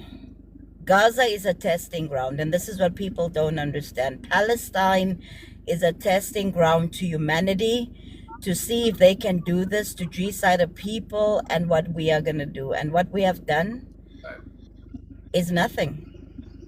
I'm going to be honest, we haven't gone. If we all in the world got up and said, you know what, this has to stop, this is against humanity, that's our people, that's our blood, it would stop. But what did they do? They used governments to oppress us. They used media to suppress the people from knowing the truth. And then they did a lovely test. They said, let's give them the truth and let's see what humanity does. And what did we do? Let's be honest, what did we do? Did we all take a flight and go to Is Not Real? Did we all go there and say we're going to go and help those people? No, we didn't. So we failed as humanity. And this is what people don't understand. We have failed. And unfortunately, because of that, and COVID was another test as well. I want people to understand COVID was not something that was literally something that had to happen. COVID was a test on how they could control us. And they still genociding. Every indigenous people are going to be genocided. Mark my words. The Palestinians, Sudan, all of that is all planned. All right. Let's see. Alabed came up. What you want to add to the conversation, Alabed? Alabed, if you're talking. Brother, she's a Palestinian from Gaza. She speaks a little bit English. Go ahead, Abed. I know her. She's a Gazan. Okay.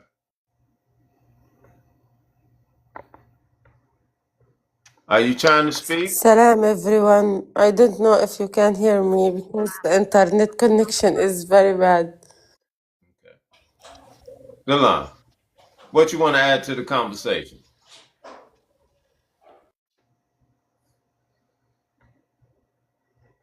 Okay. All right. So, you know, at this point, you all, I guess what we're ultimately focused on and what we're talking about is that there's an oppressor and there's a colonizer, and they're using their power, you know, at this point to control different regions and different people. And there's a lot of mixed emotions out here. You know, you have some folks that say what I'm saying and what we're talking about, it doesn't make sense, and there's no evidence, you know, to prove these things. And really, they say we should just get over it. Okay. I'm going to say, guys, tap the screen. It doesn't cost you anything. I do tell you again, look at how many people we have in the room, and then look at how many shares and reposts, you know, that we have. So share the live, repost the live. Okay. And I'm telling you, be wise, because this page is heavily monitored, and this page is definitely one where they look to measure your words and come to understand, you know, who they want to follow. So, but the message must continue to go on, and we can't stop just because, you know, we're being watched for wanting to speak, you know, the truth or look at what's transpiring, you know, within this world. So today, the live is now being restricted. Host, drop me. I got reported again. Just drop me. Oh, okay. So they say the live is being restricted. You know, you all just bear with me, you know, here real quick. But it's okay though. it's okay. And that only means with respect to, the different things that they're actually promoting, we're not promoting, and they want to use every measure and or mean, to prevent these conversations from, happening. So justice must prevail. What you want to add to the conversation? Yes, good morning. How are you guys doing? You okay? Good, thank you. So I'm just looking at your picture. I think the world would be a better place if both of them two were in the coffins. What do you reckon? Okay. What do you reckon? What do you reckon? Oh yeah, I mean, just speak your piece. Speak your You know, piece. yeah, both of them, the orange guy and the other guy, the devil himself. Both of them were in them coffins. The world would be a better place. चला गया? चला गया? Hello? Yeah, go ahead. Yeah, sorry, bro. That was just my builder. Anyway, so I think America is looking like a right idiot at the moment. Everybody is like the laughing stock clown class at the moment, in my opinion. Donald Trump is making you all look bad and you all look silly and desperate. And I think the American people are going to suffer slowly but surely.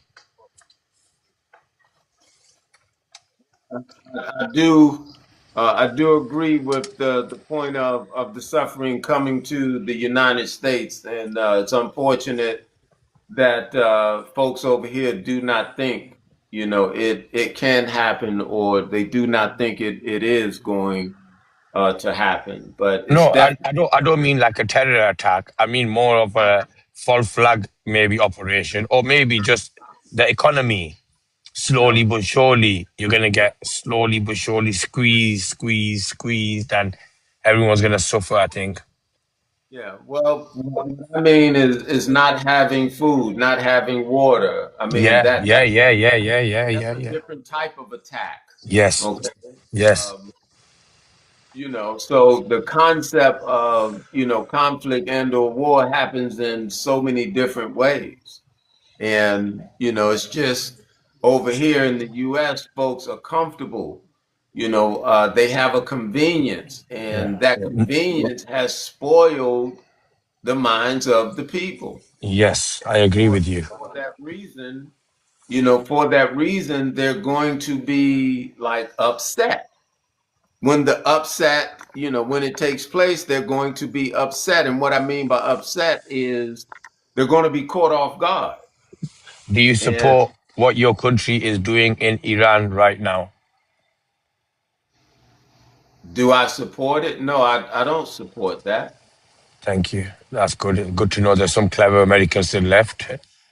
Yeah, I mean, I can't support that. As I've expressed, I can't support my oppressor going across the globe acting as if they're trying to liberate somebody else in the When they name of.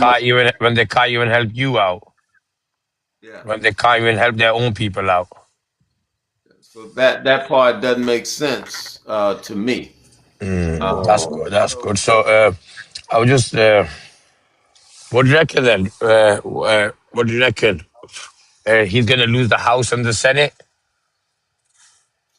To me, I don't too much get involved in their business because it's not my business. It's for me to get others to understand how we need to have our own with respect to how we want to, govern and how we see ourselves being able to prosper. Yeah, The I've got the perfect idea. I've got the the House and the perfect. Senate, Yeah, the House and the Senate, this government, that's theirs. That's theirs. It's not for me. It was never meant for me to be prosperous, within that. So it doesn't benefit me. It doesn't benefit us to continue trying to use it. And, yeah. I understand. that's just hard for a lot of people here to understand, and they think they can vote their way out, of this oppression. Well, No, no chance. Never, never. work like that. All right, so I'm gonna open the floor back up if you guys wanted to, speak I even think more. If the you wanted biggest to problem is I think the biggest problem is I think America and the West in general, I think they should just mind their own effing business. Good luck with that. I know, All I right. know. So let me try real quick. Safa Palestine, welcome to the stage. What you want to add to the conversation? Salam alaikum. Salam alaikum. Walaikum salam. What you want to add to the conversation? All right. So yeah, with that, you all, I think at this point too, we're going to kind of close things out. We've been running since I guess about 1 or 1:30, something like that. So until the next time, and this was a little pop up, that we did just testing the temperature, and I really didn't even talk about that Middle East Council on Global Affairs. I really did want to get into that because they seem like such sellouts. Over there, the certain Arab nations that are actually working with these individuals, and we'll get a chance to talk about that another time. So I appreciate you all for coming, onto the live, sharing your comments, having your thoughts. I meant to tell you there's a link. If you go to my page and right under where it says Saturday at 11 o'clock, you'll see a little link right there. If you click that link, it'll take you to other conversations that we've had on these same matters. And that's where this conversation will go. If you wanted to listen to anything that you missed, or if you wanted to share it, with individuals, this conversation will be there as well. Also, subscribe to the channel. It's a new channel that I put up looking to promote conversations such as decolonization, unalienable rights, looking at, these discussions that we're having centered around international networking and other things that are focused on, liberation, because we all need protection against search and seizure. And these things are happening not only nationally here where I am, but it's happening, internationally, as well. So you all be safe, out there. Until the next time, good morning, good evening, good night, wherever you are. Until the next time.